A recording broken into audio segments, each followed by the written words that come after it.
ਸਤਿ ਸ਼੍ਰੀ ਅਕਾਲ। ਤੁਸੀਂ ਜੁੜੇ ਹੋਏ ਹੋ ਪੰਜਾਬੀ ਰੇਡੀਓ ਯੂਐਸਏ ਦੇ ਨਾਲ ਤੇ ਮੈਂ ਹਾਂ ਪ੍ਰਵੀਨ ਸ਼ਰਮਾ ਲੈ ਕੇ ਹਾਜ਼ਰ ਹਾਂ ਪ੍ਰੋਗਰਾਮ ਖਬਰ ਤੇ ਨਜ਼ਰ। ਖਬਰ ਤੇ ਨਜ਼ਰ ਪ੍ਰੋਗਰਾਮ ਦੇ ਵਿੱਚ ਕਈ ਅਹਿਮ ਤੇ ਕਈ ਖਾਸ ਖਬਰਾਂ ਨੂੰ ਲੈ ਕੇ ਚਰਚਾ ਕਰਨ ਦੇ ਲਈ ਜੁੜ ਚੁੱਕੇ ਨੇ ਮਿੰਟੂ ਗੁਰਸਰੀਆ ਜੀ। ਮਿੰਟੂ ਸਤਿ ਸ਼੍ਰੀ ਅਕਾਲ, ਸਵਾਗਤ ਹੈ ਜੀ ਪੰਜਾਬੀ ਰੇਡੀਓ ਯੂਐਸਏ ਤੇ। ਸ਼ੁਕਰੀਆ ਜੀ ਸਾਰਿਆਂ ਨੂੰ, ਸਤਿ ਸ੍ਰੀ ਅਕਾਲ। ਸਤਿ ਸ਼੍ਰੀ ਅਕਾਲ ਜੀ। ਪ੍ਰੋਗਰਾਮ ਦੇ ਵਿੱਚ ਅੱਗੇ ਵਧਣ ਤੋਂ ਪਹਿਲਾਂ ਧੰਨਵਾਦ ਕਰਦੇ ਚਲੀਏ ਸਪਾਂਸਰਸ ਦਾ, ਜਿਹੜੇ ਜ਼ਰੀਆ ਬਣਦੇ ਨੇ ਇਹਨਾਂ ਪ੍ਰੋਗਰਾਮਾਂ ਨੂੰ ਤੁਹਾਡੇ ਤੱਕ ਪਹੁੰਚਾਉਣ ਦੇ ਲਈ। ਖਾਲਸਾ ਇੰਸ਼ੋਰੈਂਸ ਏਜੰਸੀ ਵਾਲੇ, ਜਿਨ੍ਹਾਂ ਤੋਂ ਤੁਸੀਂ ਹਰ ਤਰੀਕੇ ਦੀ ਇੰਸ਼ੋਰੈਂਸ ਲੈ ਸਕਦੇ ਹੋ। ਇੰਸ਼ੋਰੈਂਸ ਬਾਰੇ ਪਤਾ ਕਰਨ ਦੇ ਲਈ ਇਹਨਾਂ ਦਾ ਨੰਬਰ ਹੈ 408-272-2500। ਇਹ 1992 ਤੋਂ ਲਗਾਤਾਰ ਇੰਸ਼ੋਰੈਂਸ ਬਿਜ਼ਨਸ ਦੇ ਵਿੱਚ ਸ਼ਾਨਦਾਰ ਸੇਵਾਵਾਂ ਦੇ ਰਹੇ ਨੇ ਤੇ ਅਮਰੀਕਾ ਭਰ ਦੇ ਵਿੱਚ ਇੰਸ਼ੋਰੈਂਸ ਕਰਦੇ ਨੇ। ਓਬਾਮਾ ਕੇਅਰ, ਮੈਡੀਕੇਅਰ ਜਾਂ ਫਿਰ ਕਵਰਡ ਕੈਲੀਫੋਰਨੀਆ ਬਾਬਤ ਪਾਲਿਸੀ ਕਰਵਾਉਣ ਦੇ ਲਈ, ਸਲਾਹ ਲੈਣ ਦੇ ਲਈ ਅੱਜ ਹੀ ਕਾਲ ਕਰੋ 408-272-2500 ਤੇ। ਟਰਕੀਅਨ ਇਮੀਗ੍ਰੇਸ਼ਨ ਲਾ ਫਰਮ ਵਾਲੇ, ਜੇ ਟਰਕੀਅਨ ਅਟਾਰਨੀ ਟਰਕੀਅਨ ਦੇ ਨਾਲ ਤੁਸੀਂ ਯੂਐਸ ਇਮੀਗ੍ਰੇਸ਼ਨ ਬਾਬਤ ਕੋਈ ਵੀ ਸਲਾਹ ਕਰਨੀ ਹੈ, ਕੋਈ ਵੀ ਸਵਾਲ ਪੁੱਛਣਾ, ਤੇ ਇਹਨਾਂ ਦਾ ਨੰਬਰ ਹੈ 415-909-0503।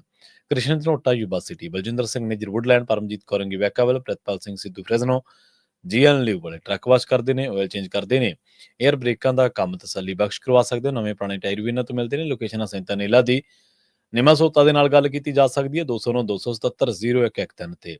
ਜਸਵਿੰਦਰ ਸਿੰਘ ਨਾਗਰਾ ਰੋਜ਼ਵੈਲ, ਅਵਤਾਰ ਸਿੰਘ ਸੰਘਾ ਯੂਬਾ ਸਿਟੀ ਤੋਂ। ਇਹਨਾਂ ਸਾਰੇ ਹੀ ਸਪਾਂਸਰਸ ਦਾ ਬਹੁਤ ਬਹੁਤ ਧੰਨਵਾਦ। ਤੇ ਜੇਕਰ ਤੁਸੀਂ ਵੀ ਪੰਜਾਬੀ ਰੇਡੀਓ ਯੂਐਸਏ ਦੇ ਇਹਨਾਂ ਪ੍ਰੋਗਰਾਮਾਂ ਨੂੰ ਸਪਾਂਸਰ ਕਰਨਾ ਚਾਹੁੰਦੇ ਹੋ ਤਾਂ ਸਟੂਡੀਓ ਦਾ ਨੰਬਰ ਹੈ 408-272-5200। ਅੱਜ ਦਾ ਇਹ ਖਬਰ ਤੇ ਨਜ਼ਰ ਪ੍ਰੋਗਰਾਮ ਸਾਲ 2024 ਦੀ 23 ਦਸੰਬਰ ਦਾ ਪ੍ਰੋਗਰਾਮ ਹੈ ਤੇ ਦਿਨ ਅੱਜ ਸੋਮਵਾਰ ਹੈ। ਖਬਰਾਂ ਦੀ ਸ਼ੁਰੂਆਤ ਕਰੀਏ ਮਿੰਟੂ ਜੀ ਇਸ ਟਾਈਮ ਦੀ ਬਹੁਤ ਵੱਡੀ ਖਬਰ ਤੋਂ। ਲੰਘੇ ਦਿਨਾਂ ਦੇ ਵਿੱਚ ਆਪਾਂ ਲਗਾਤਾਰ ਚਰਚਾ ਕਰਦੇ ਰਹੇ ਮਿੰਟੂ ਜੀ ਕਿ ਵੱਖ-ਵੱਖ ਥਾਣਿਆਂ ਤੇ ਜਿਹੜੇ ਹਮਲੇ ਹੋਏ ਨੇ, 6-7 ਹਮਲਿਆਂ ਨੂੰ ਅੰਜਾਮ ਦਿੱਤਾ ਗਿਆ ਸੀਗਾ। ਥਾਣੇ ਤੇ ਹਮਲੇ ਦੇ ਦੋਸ਼ੀਆਂ ਦਾ ਇਨਕਾਊਂਟਰ ਕਰ ਦਿੱਤਾ ਗਿਆ ਜੀ, ਇਹ ਖਬਰ ਆ ਰਹੀ ਹੈ ਜੀ। ਦੇਖੋ, ਸਤੰਬਰ ਤੋਂ ਲੈ ਕੇ ਹੁਣ ਤੱਕ 9 ਹਮਲੇ ਹੋਏ ਆ, 9 ਇਸ ਤਰ੍ਹਾਂ ਦੇ ਅਟੈਕ ਹੋਏ ਆ ਜੀ। ਉਹਨਾਂ ਦੇ ਵਿੱਚੋਂ ਜਿਹੜਾ ਚਲੋ ਕਿ ਸੈਕੰਡ ਲਾਸਟ ਵਾਲਾ ਸੀਗਾ, ਉਹਦੇ ਬਾਰੇ ਕਿਹਾ ਕਿ ਇਹਨਾਂ ਨੇ ਅੰਜਾਮ ਦਿੱਤਾ ਸੀਗਾ ਕਲਾਨੌਰ ਵੱਲੋਂ। ਇਹ ਜਿਹੜੇ 3 ਸੀਗੇ, ਤਿੰਨੇ ਹੀ ਕਲਾਨੌਰ ਦੇ ਲਾਗੇ ਦੇ ਰਹਿਣ ਵਾਲੇ ਆ, ਬਲਕਿ ਗੁਰਦਾਸਪੁਰ ਜ਼ਿਲ੍ਹੇ ਦੇ ਹੀ ਆ। ਇੱਕ ਦਾ ਨਾਮ ਹੈਗਾ ਵਰਿੰਦਰ ਸਿੰਘ ਉਰਫ ਰਵੀ, ਦੂਜੇ ਦਾ ਗੁਰਵਿੰਦਰ ਸਿੰਘ ਤੇ ਤੀਸਰੇ ਦਾ ਜਸ਼ਨਪ੍ਰੀਤ ਜੀ। ਇਹ ਤਿੰਨੇ ਹੀ ਜਿਹੜੇ ਆ ਪੀਲੀਭੀਤ ਦੇ ਇਲਾਕੇ ਦੇ ਵਿੱਚ ਅੱਜ ਮਾਰ ਦਿੱਤੇ ਗਏ ਐਨਕਾਊਂਟਰ 'ਚ। ਇੱਕ ਦਾ ਤੇ ਵਿਆਹ ਵੀ ਮੇਰੇ ਖਿਆਲ ਦੇ ਨਾਲ 3 ਕੁ ਮਹੀਨੇ ਪਹਿਲਾਂ ਹੋਇਆ ਸੀਗਾ ਸ਼ਾਇਦ। ਤੇ ਤਿੰਨੇ ਹੀ ਕਹਿ ਲਓ ਕਿ ਗੁਰਬਤ ਨਾਲ ਜੂਝ ਰਹੇ ਪਰਿਵਾਰਾਂ ਚੋਂ ਸਨ। ਇੱਕ ਦੀ ਏਜ ਵੀ ਜਿਹੜੀ ਆ, ਉਮਰ ਵੀ ਜਿਹੜੀ ਆ, ਉਹ ਮਹਿਜ਼ 18 ਕੁ ਸਾਲ ਹੈ। ਤਾਂ ਦੱਸਦੇ ਆ ਕਿ ਇਹਨਾਂ ਨੂੰ ਫੋਲੋ ਕਰ ਰਹੇ ਸਨ ਪੰਜਾਬ ਪੁਲਿਸ ਵਾਲੇ ਵੀ। ਕੁਛ ਇਹ ਬੰਦੇ ਗਏ ਨੇ, ਕੁਛ ਯੂਪੀ ਦਾ ਜਿਹੜਾ ਉੱਥੇ ਦਸਤਾ ਸੀਗਾ। ਇਹਨਾਂ ਨੇ ਜੁਆਇੰਟਲੀ ਇੱਕ ਆਪਰੇਸ਼ਨ ਨੂੰ ਅੰਜਾਮ ਦਿੱਤਾ ਹੈ। ਪੁਲਿਸ ਇਹ ਕਹਿ ਰਹੀ ਆ ਇਹਨਾਂ ਨੇ ਫਾਇਰ ਕੀਤਾ ਸਾਡੇ ਉੱਤੇ, ਮਤਲਬ ਕਿ ਬੜਾ ਜ਼ਬਰਦਸਤ ਹਮਲਾ ਕੀਤਾ, ਜਿਹਦੇ ਚ ਸਾਡੇ 2 ਬੰਦੇ ਜਿਹੜੇ ਆ ਉਹ ਜ਼ਖਮੀ ਹੋਏ ਆ ਤੇ ਜਵਾਬੀ ਕਾਰਵਾਈ 'ਚ ਮਾਰੇ ਗਏ। ਪਰ ਤਿੰਨੇ ਹੀ, ਮੈਂ ਜਿਵੇਂ ਤੁਹਾਨੂੰ ਦੱਸਿਆ, ਕਿ ਐਸੇ ਪਰਿਵਾਰਾਂ ਚੋਂ ਨੇ ਜਿਨ੍ਹਾਂ ਚੋਂ ਇੱਕ ਤੇ ਕਹਿ ਰਹੇ ਆ ਕਿ ਇਹਨੂੰ ਕਲਾਨੌਰ ਦੇ ਪਰਲੇ ਪਾਸੇ ਛੱਡਿਆ ਹੋ, ਇਹ ਤੇ ਵਾਪਸ ਆਉਣ ਜੋਗਾ ਨਹੀਂ ਹੈਗਾ, ਯੂਪੀ 'ਚ ਕਿਵੇਂ ਚਲਾ ਗਿਆ, ਸਾਨੂੰ ਤਾਂ ਸਮਝ ਨਹੀਂ ਆ ਰਹੀ ਜੀ। ਤੇ ਇਸੇ ਤਰ੍ਹਾਂ ਹੀ ਜੇ ਤੁਸੀਂ ਦੇਖੋ ਕਿ ਅੱਗੇ ਵੀ ਜਿੰਨੇ ਕੁ, ਹਾਲਾਂਕਿ ਬਹੁਤੇ ਬੰਦੇ ਫੜੇ ਨਹੀਂ ਗਏ, ਜਿੰਨੇ ਕੁ ਬੰਦੇ ਗ੍ਰਿਫਤਾਰ ਕੀਤੇ ਸੀਗੇ, ਚਾਹੇ ਉਹ ਇੱਕ ਮਾਮਲਾ ਆਪਾਂ ਯਾਦ ਕਰ ਸਕਦੇ ਹਾਂ, ਇੱਕ ਸਾਬਕਾ ਪੁਲਿਸ ਅਧਿਕਾਰੀ ਦੀ ਕੋਠੀ 'ਚ ਜਿਹੜਾ ਗ੍ਰਨੇਡ ਸੁੱਟਿਆ ਗਿਆ ਸੀ, ਤਾਂ ਉਹਦੇ ਵਿੱਚ ਵੀ ਜਿਹੜੇ 2 ਫੜੇ ਗਏ ਸੀ ਕਿ ਉਹ ਜੰਮੂ 'ਚ ਕਹਿ ਲਓ ਕਿ ਛੋਟਾ ਮੋਟਾ ਲੱਕੜ ਦਾ ਕੰਮ ਕਰਦੇ ਸੀਗੇ, ਯਾਨੀ ਉਹ ਵੀ ਦਿਹਾੜੀ ਦਾ ਸੀ। ਤਾਂ ਹੁਣ ਇਹ ਇੱਥੋਂ ਅੰਜਾਮ ਦੇ ਕੇ ਘਟਨਾ ਨੂੰ ਕਿਵੇਂ ਯੂਪੀ ਤੱਕ ਪਹੁੰਚੇ, ਇਹ ਵੀ ਇੱਕ ਵੱਡਾ ਸਵਾਲ ਹੈ। ਕਿਉਂਕਿ ਇਹਨਾਂ ਦੇ ਕੋਲ ਤੇ ਜੋ ਰਿਕਵਰ ਵੈਪਨ ਹੈ ਉਹ ਵੀ AK-47 ਵਰਗੇ ਦਿਖਾਏ ਜਾ ਰਹੇ ਆ, ਤੇ ਮੋਟਰਸਾਈਕਲ ਇਹਨਾਂ ਦੇ ਕੋਲ ਚੋਰੀ ਦਾ, ਜਿਹੜਾ ਉੱਥੋਂ ਹੀ ਚੁਰਾਇਆ। ਤਾਂ ਫਿਰ ਮੈਨੂੰ ਇਹ ਸਮਝ ਨਹੀਂ ਲੱਗੀ ਕਿ AK-47 ਵਰਗਾ ਹਥਿਆਰ ਲੈ ਕੇ, ਕੋਈ ਬੁੱਕਲ ਦਾ ਹਥਿਆਰ ਤੇ ਉਹ ਹੈ ਨਹੀਂਗਾ ਕਿ ਤੁਸੀਂ ਉਦਾਂ ਹੀ ਮਤਲਬ ਕਿ ਡੱਬ 'ਚ ਪਾ ਕੇ ਲਈ ਜਾਓਗੇ। ਤਾਂ AK-47 ਜਿਨ੍ਹਾਂ ਦੇ ਕੋਲ ਮੋਟਰਸਾਈਕਲ ਤੱਕ ਹੈ ਨਹੀਂ ਕਿ ਜਾ ਕੇ ਉੱਥੇ ਪੂਰਨਪੁਰ ਇਲਾਕੇ ਦੇ ਵਿੱਚੋਂ ਮੋਟਰਸਾਈਕਲ ਚੁੱਕਿਆ ਨੇ, ਉਹ ਇੰਨੇ ਹਥਿਆਰ ਤਾਂ ਲੈ ਗਏ। ਇੱਕ ਵੱਡਾ ਸਵਾਲ ਹੈ, ਕਿਉਂਕਿ AK-47 ਇਹਨਾਂ ਤੋਂ ਰਿਕਵਰ ਦਿਖਾਈ ਜਾ ਰਹੀ। ਤਾਂ ਇਹ ਹੁਣ ਤੁਹਾਨੂੰ ਪਤਾ ਹੀ ਹੈ, ਕੁਝ ਲੋਕ ਜ਼ਰੂਰ ਕਹਿੰਦੇ ਹੁੰਦੇ ਆ ਕਿ ਬਈ ਇਨਕਾਊਂਟਰ ਦੀ ਜਾਂਚ ਹੋਣੀ ਚਾਹੀਦੀ ਆ। ਮੈਂ ਦੱਸ ਦੇਵਾਂ ਪ੍ਰਵੀਨ ਜੀ, ਇਨਕਾਊਂਟਰ ਹਰੇਕ ਦੀ ਜਾਂਚ ਹੁੰਦੀ ਆ ਇੰਡੀਆ ਦੇ ਵਿੱਚ। ਹਰੇਕ ਐਨਕਾਊਂਟਰ ਦੀ ਇੱਕ ਜਾਂਚ ਹੁੰਦੀ, ਉਹ ਰਸਮ ਪੂਰਤੀ ਹੁੰਦੀ ਆ।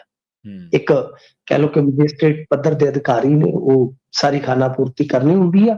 ਹਾਂ, ਜੀ, ਜੀ, ਕੁਝ ਫੇਕ ਐਨਕਾਊਂਟਰ ਜਿਹੜੇ ਆ ਫੜੇ ਵੀ ਜਾਂਦੇ ਆ, ਆਪਾਂ ਨੂੰ ਪਤਾ ਹੈ, ਸਜ਼ਾ ਹੋ ਜਾਂਦੀ, ਪਰ ਯੂਪੀ 'ਚ ਇਹ ਹੁਣ ਰੀਤ ਹੈ ਨਹੀਂ। ਜੀ, ਯੂਪੀ ਦੇ ਵਿੱਚ ਕੰਮ ਤੇ ਸਿੱਧਾ ਹੀ ਕਰਦਾ ਹੈ। ਤਾਂ ਹੂੰ, ਗੱਲ ਇਹ ਆ ਕਿ ਸਵਾਲ, ਸ਼ੰਕੇ, ਸੰਸ਼ੇ ਆਪਣੀ ਜਗ੍ਹਾ ਤੇ ਆ, ਪਰ ਇਹ ਤੇ ਆਪਾਂ ਨੂੰ ਵੀ ਪਤਾ ਨਾ ਕਿ ਅਟੈਕ ਇੱਥੇ ਬਹੁਤ ਹੋਏ ਆ। ਹੁਣ ਮੈਂ ਤੁਹਾਨੂੰ ਅੱਗੇ ਦੱਸਿਆ ਸੀ ਕਿ ਇਹ ਸਟੇਟ ਨੂੰ ਵੰਗਾਰ ਹੁੰਦੀ ਹੈ, ਤਾਂ ਸਟੇਟ ਨੇ ਵੀ ਫਿਰ ਅੱਗੋਂ ਰਿਸਪੌਂਡ ਕਰਕੇ ਦਿਖਾਉਣਾ ਹੁੰਦਾ। ਬਿਲਕੁਲ ਜੀ, ਉਹਨਾਂ ਨੇ ਰਿਸਪੌਂਡ ਕੀਤਾ ਹੈ, ਹੂੰ, ਤਾਂ ਮੇਰੇ ਖਿਆਲ ਦੇ ਨਾਲ ਇੱਕ ਸੰਦੇਸ਼, ਕਿਉਂਕਿ ਐਨਆਈਏ ਲਗਾਤਾਰ ਇਨਪੁਟ ਦੇ ਰਹੀ ਹੈ, ਜੀ, ਦੱਸਦੇ ਆ ਪੰਜਾਬ ਪੁਲਿਸ ਨੂੰ ਕਿ ਤੁਹਾਡੇ ਤੇ ਬਹੁਤ ਵੱਡਾ ਅਟੈਕ ਵੀ ਹੋ ਸਕਦਾ ਹੈ। ਹੂੰ, ਇਸ ਕਰਕੇ ਹੋ ਸਕਦਾ ਕਿ ਪੰਜਾਬ ਪੁਲਿਸ ਨੇ ਇਹ ਪਹਿਲਾਂ ਤੋਂ ਪਲੈਨਿੰਗ ਕੀਤੀ ਹੋਵੇ ਕਿ ਜੇ ਸਾਡੇ ਧੱਕੇ ਚੜ ਗਏ, ਛੱਡਣੇ ਨਹੀਂ ਹੈ, ਹੁਣ ਜਿਉਂਦੇ ਨਹੀਂ ਫੜਾਂਗੇ। ਹੋ ਜੀ, ਸਕਦਾ ਹੈ ਕਿ ਯੂਪੀ ਦੇ ਵਿੱਚ ਜਾ ਕੇ ਵੀ ਕੁਝ ਇਸ ਤਰ੍ਹਾਂ ਦਾ ਵਾਪਰਿਆ ਹੋਵੇ, ਕੁਝ ਹੂੰ, ਕੋਈ ਏਦਾਂ ਦਾ ਕਹਿ ਲਓ ਕਿ ਹਮਲਾ ਉਹਨਾਂ ਨੇ ਕੀਤਾ ਹੋਵੇ, ਪਰ ਇਹ ਵੱਡਾ ਪ੍ਰਸ਼ਨ ਹੈ ਕਿ ਇੱਥੋਂ ਭੱਜ ਕੇ ਉਹ ਜਿਨ੍ਹਾਂ ਦੇ ਕੋਲ ਕੋਈ ਕਾਰਨ ਲੈਣਾ ਨਹੀਂ, ਕੋਈ ਦੇਣਾ ਨਹੀਂ, ਉਹ ਵੈਪਨ ਕਿਵੇਂ ਲੈ ਗਏ। ਖੈਰ, ਜੋ ਮਰਜ਼ੀ ਆ, ਇਸ ਵੇਲੇ ਪੰਜਾਬ ਦੀ ਹਾਲਤ ਇਹ ਆ ਕਿ ਰਾਤ ਨੂੰ ਥਾਣੇ ਤੇ ਚੌਕੀਆਂ ਬੰਦ ਕਰਨ ਦਾ ਸ਼ਾਇਦ ਹੁਕਮ ਹੈ। ਬੰਦ ਕਰਨ ਤੋਂ ਭਾਵ ਕੀ ਹੈ ਕਿ ਗੇਟ ਬੰਦ ਕਰ ਦਿੱਤੇ ਜਾਣਗੇ, ਜੀ, ਨਹੀਂ ਤਾਂ ਥਾਣਿਆਂ ਦੇ ਗੇਟ ਛੇਤੀ ਕਿਤੇ ਬੰਦ ਨਹੀਂ ਹੁੰਦੇ। ਹੂੰ, ਇਸ ਤੋਂ ਇਲਾਵਾ ਮਤਲਬ ਕਿ ਕਰੜੀ ਪੁੱਛਗਿੱਛ ਤੋਂ ਬਾਅਦ ਹੀ ਰਾਤ ਨੂੰ ਕਿਸੇ ਨੂੰ ਐਂਟਰੀ ਮਿਲ ਸਕੇਗੀ। ਨੈਟ ਵਗੈਰਾ ਜਿਹੜੇ ਉਹ ਲਾ ਦਿੱਤੇ ਗਏ ਨੇ ਕਿ ਜੇ ਕੋਈ ਉੱਤੋਂ ਚੀਜ਼ ਸੁੱਟਦਾ ਹੈ ਤਾਂ ਨੈਟ ਦੇ ਵਿੱਚ ਅੜ ਜਾਵੇ, ਥੱਲੇ ਨਾ ਜਾਵੇ ਚੀਜ਼। ਹੂੰ, ਤਾਂ ਇਸ ਤਰ੍ਹਾਂ ਮਤਲਬ ਕਿ ਸੀਸੀਟੀਵੀ ਕੈਮਰੇ ਜਿਹੜੇ ਲਾਏ ਜਾ ਰਹੇ, ਤਾਂ ਪੰਜਾਬ ਪੁਲਿਸ ਵੀ ਕਿਤੇ ਨਾ ਕਿਤੇ ਚੁਕੰਨੀ ਹੋ ਰਹੀ ਆ ਕਿ ਇਹ ਸਿਲਸਿਲੇਵਾਰ ਤਰੀਕੇ ਨਾਲ ਮਾਮਲੇ ਵੱਧਦੇ ਜਾ ਰਹੇ ਆ। ਦੇਖੋ ਪ੍ਰਵੀਨ ਜੀ, ਜੀ, ਕੋਈ ਐਨਕਾਊਂਟਰ ਜਾਇਜ਼ ਹੈ ਨਜਾਇਜ਼ ਹੈ, ਮੈਂ ਇੱਥੇ ਬੈਠਾ ਕੋਈ ਪੁਸ਼ਟੀ ਨਹੀਂ ਕਰ ਸਕਦਾ, ਪਰ ਇੱਕ ਚੀਜ਼ ਇਹਨਾਂ ਸਾਰੇ ਪ੍ਰਕਰਨਾਂ ਚੋਂ ਜਿਹੜੀ ਉੱਭਰ ਕੇ ਨਿੱਤਰ ਕੇ ਸਾਡੇ ਸਾਹਮਣੇ ਆਉਂਦੀ ਆ ਕਿ ਕੁਝ ਬੰਦੇ ਬਾਹਰ ਬੈਠੇ ਸੇਫ ਖੇਡੀ ਜਾਂਦੇ ਆ। ਇਹ ਬੰਦੇ ਜਿਹੜੇ ਆ, ਇਹ ਪਤਾ ਨਹੀਂ ਕਿੱਦਾਂ, ਮਤਲਬ ਕਿ ਕੋਈ ਦੌਲਤ ਦੀ ਸ਼ੌਹਰਤ, ਕੋਈ ਕਿਸ ਤਰ੍ਹਾਂ ਦੀ ਕੋਈ ਹੋਏਗੀ ਚਾਹਤ, ਹਰੇਕ ਬੰਦੇ ਨੂੰ ਕੋਈ ਨਾ ਕੋਈ ਚਾਹਤ ਹੁੰਦੀ ਆ। ਤਾਂ ਇਸ ਤਰ੍ਹਾਂ ਦੇ ਇਹ ਬੰਦੇ ਜਿਹੜੇ ਆਮ ਹੀ ਮਿਲ ਜਾਂਦੇ ਆ, ਚਾਹੇ ਉਹ ਗੈਂਗਸਟਰ ਹੋਣ, ਚਾਹੇ ਉਹ ਕਿਸੇ ਨੇ ਦੁਸ਼ਮਣੀ ਕੱਢਣੀ ਹੋਵੇ, ਚਾਹੇ ਕੋਈ ਮਤਲਬ ਕਿ ਭਾਰਤੀ ਸਟੇਟ ਨੂੰ ਕੋਈ ਨੁਕਸਾਨ ਪਹੁੰਚਾਉਣਾ ਹੋਵੇ, ਤਾਂ ਇਸ ਤਰ੍ਹਾਂ ਦੇ ਬੰਦਿਆਂ ਦਾ ਬਹੁਤ ਆਸਾਨੀ ਨਾਲ ਮਿਲ ਜਾਣਾ ਇਹ ਬਹੁਤ ਚੈਲੰਜਿੰਗ ਬਣੇਗਾ। ਮੈਂ ਇੱਕ ਵਾਰੀ ਨਹੀਂ, ਇਹ ਗੱਲ ਮੈਂ ਸੈਂਕੜੇ ਵਾਰ ਕਹੀ ਆ ਕਿ ਆਉਣ ਵਾਲੇ ਸਮੇਂ 'ਚ ਤੁਹਾਡੇ ਵਾਸਤੇ ਇਹ ਬਹੁਤ ਚੁਣੌਤੀਪੂਰਵਕ ਸਥਿਤੀ ਬਣੇਗੀ ਜੀ, ਜੀ, ਕਿ ਬਹੁਤ ਆਸਾਨੀ ਨਾਲ ਤੁਹਾਡੇ ਘਰ ਚੋਂ ਹੀ ਬੰਦੇ, ਮਤਲਬ ਕਿ ਕੋਈ ਬੰਦਾ 7 ਸਮੁੰਦਰ ਪਾਰ ਬੈਠਾ ਹੈ, ਸਪੋਜ਼ ਕਿ ਉਸਨੇ ਕੋਈ ਬੰਦਾ ਮਰਵਾਉਣਾ ਹੈ, ਉਹਦੀ ਦੁਸ਼ਮਣੀ, ਤਾਂ ਉਹਨੂੰ ਕੋਈ ਜ਼ਿਆਦਾ ਮਤਲਬ ਕਿ ਮੁਸ਼ੱਕਤ ਵਿੰਗ ਵਲਾਵੇਂ ਪਾਉਣ ਦੀ ਲੋੜ ਨਹੀਂ, ਬਹੁਤ ਆਸਾਨੀ ਦੇ ਨਾਲ ਉਹ ਇੱਕ ਕਾਤਲ ਹਾਇਰ ਕਰ ਸਕਦਾ ਹੈ, ਤਾਂ ਜਿਸ ਨੂੰ ਸ਼ਾਇਦ ਉਹ ਕਦੇ ਮਿਲਿਆ ਵੀ ਨਾ ਹੋਵੇ ਜ਼ਿੰਦਗੀ 'ਚ।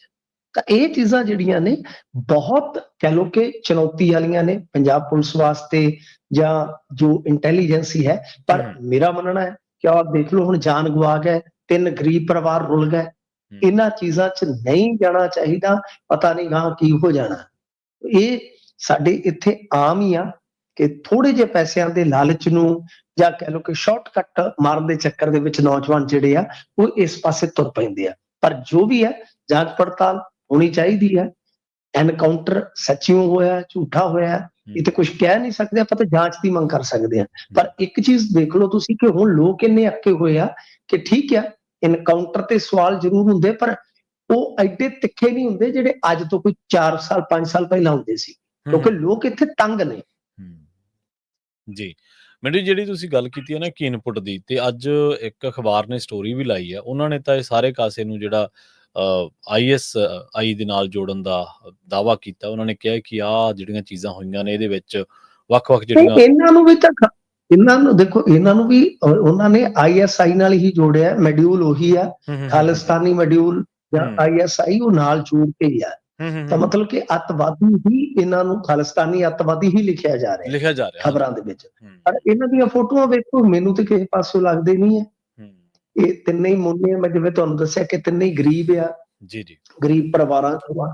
ਹੁਣ ਗੱਲ ਤਾਂ ਫਿਰ ਉੱਥੇ ਆ ਜਾਂਦੀ ਹੈ ਨਾ ਪਹੁੰਚੋ ਕਿ ਦੇਖੋ ਕਿਹਦਾ ਕਨੈਕਸ਼ਨ ਕਿਹਦੇ ਨਾਲ ਆ।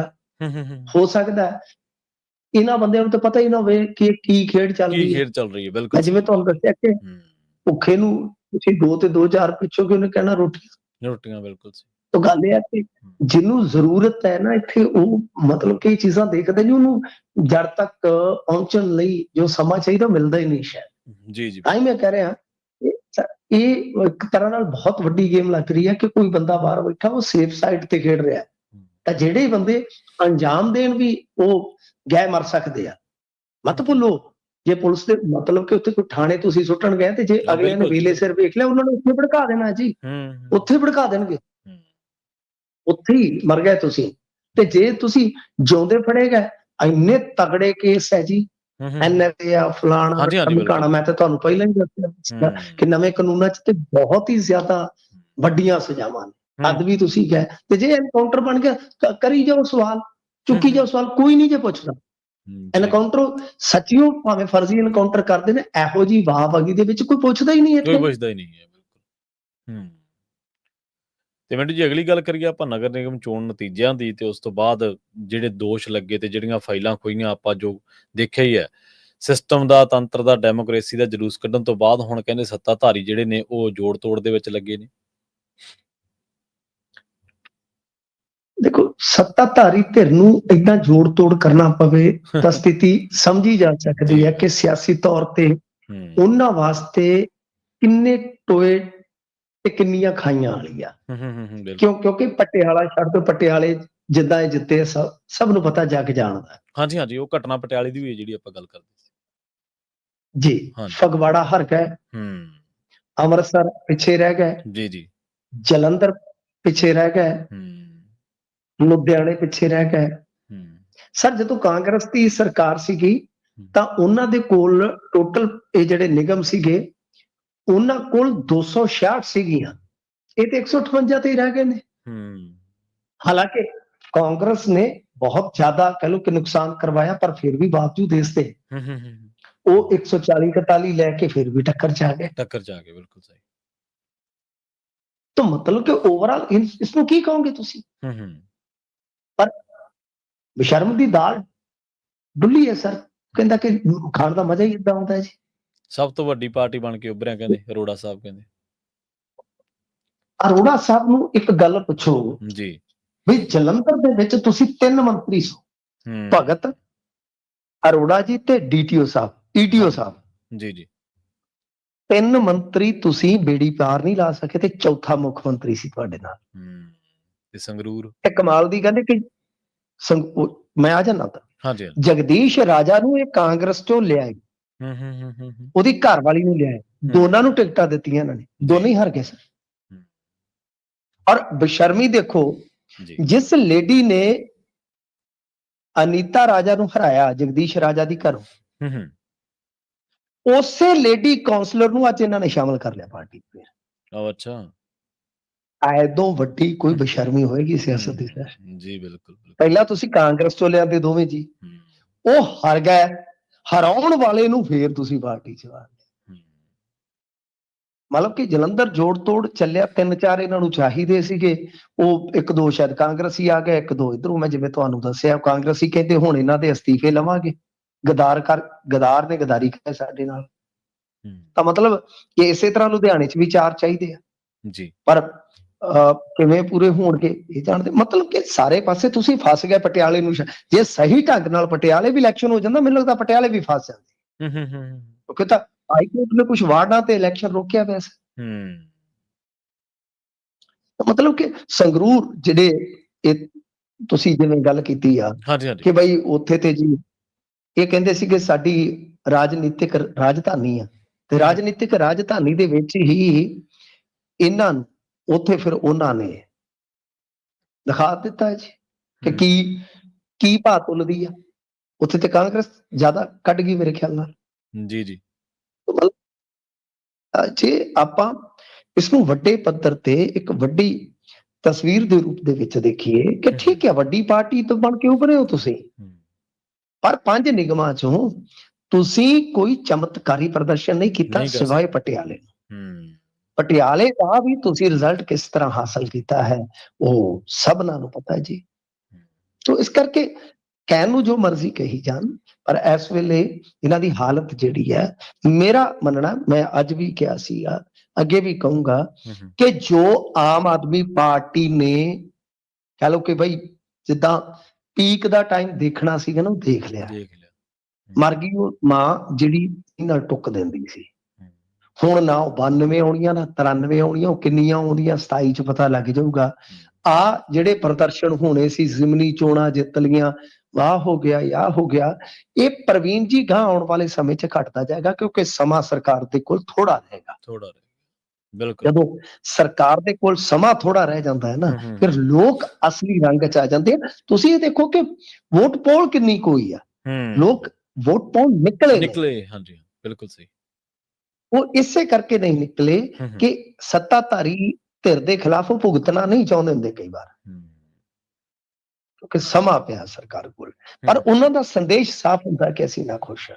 ਹੂੰ ਖੁਸ਼ ਹੋਇਆ ਬੰਦਾ ਜਾਂ ਜਿਸਨੇ ਵੋਟ ਪਾਉਣੀ ਹੈ ਉਹ ਜੀ ਤੋੜ ਯਤਨ ਕਰਦਾ ਹੈ। ਤੇ ਨਾਲੇ ਮੌਸਮ ਕੋਈ ਗਰਮੀ ਦਾ ਮੌਸਮ ਤੇ ਹੈ ਨਹੀਂ ਸੀਗਾ ਉਰੇ, ਹੂੰ ਹੂੰ ਤੇ ਕੋਈ ਇਹ ਵੀ ਨਹੀਂ ਹੈ ਕਿ ਦੂਰ ਦਰਾਜ਼ ਦਾ ਵੋਟਰ ਜਿਹੜਾ ਉਹ ਨਹੀਂ ਨਿਕਲਿਆ, ਹੂੰ ਸ਼ਹਿਰੀ ਵੋਟਰ ਨਹੀਂ ਨਿਕਲ ਰਿਹਾ। ਹੂੰ ਸਮਝਦੇ ਹੋ ਨਾ?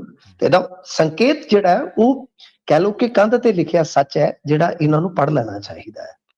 ਤਾਂ ਖੈਰ ਦੇਖੋ, ਜੋੜ ਤੋੜ ਚੱਲਦੇ ਪਏ ਆ। ਅੰਮ੍ਰਿਤਸਰ ਦੇ ਵਿੱਚ ਵੀ ਜੋੜ ਤੋੜ ਚੱਲਦਾ ਪਿਆ, ਲੁਧਿਆਣੇ 'ਚ ਵੀ ਚੱਲਦਾ ਪਿਆ, ਫਗਵਾੜਾ ਤਾਂ ਮੁਸ਼ਕਲ ਹੈ, ਹੂੰ ਬਾਕੀ ਜੋੜ ਤੋੜ ਹੀ ਚਲਾ ਰਹੇ ਆ।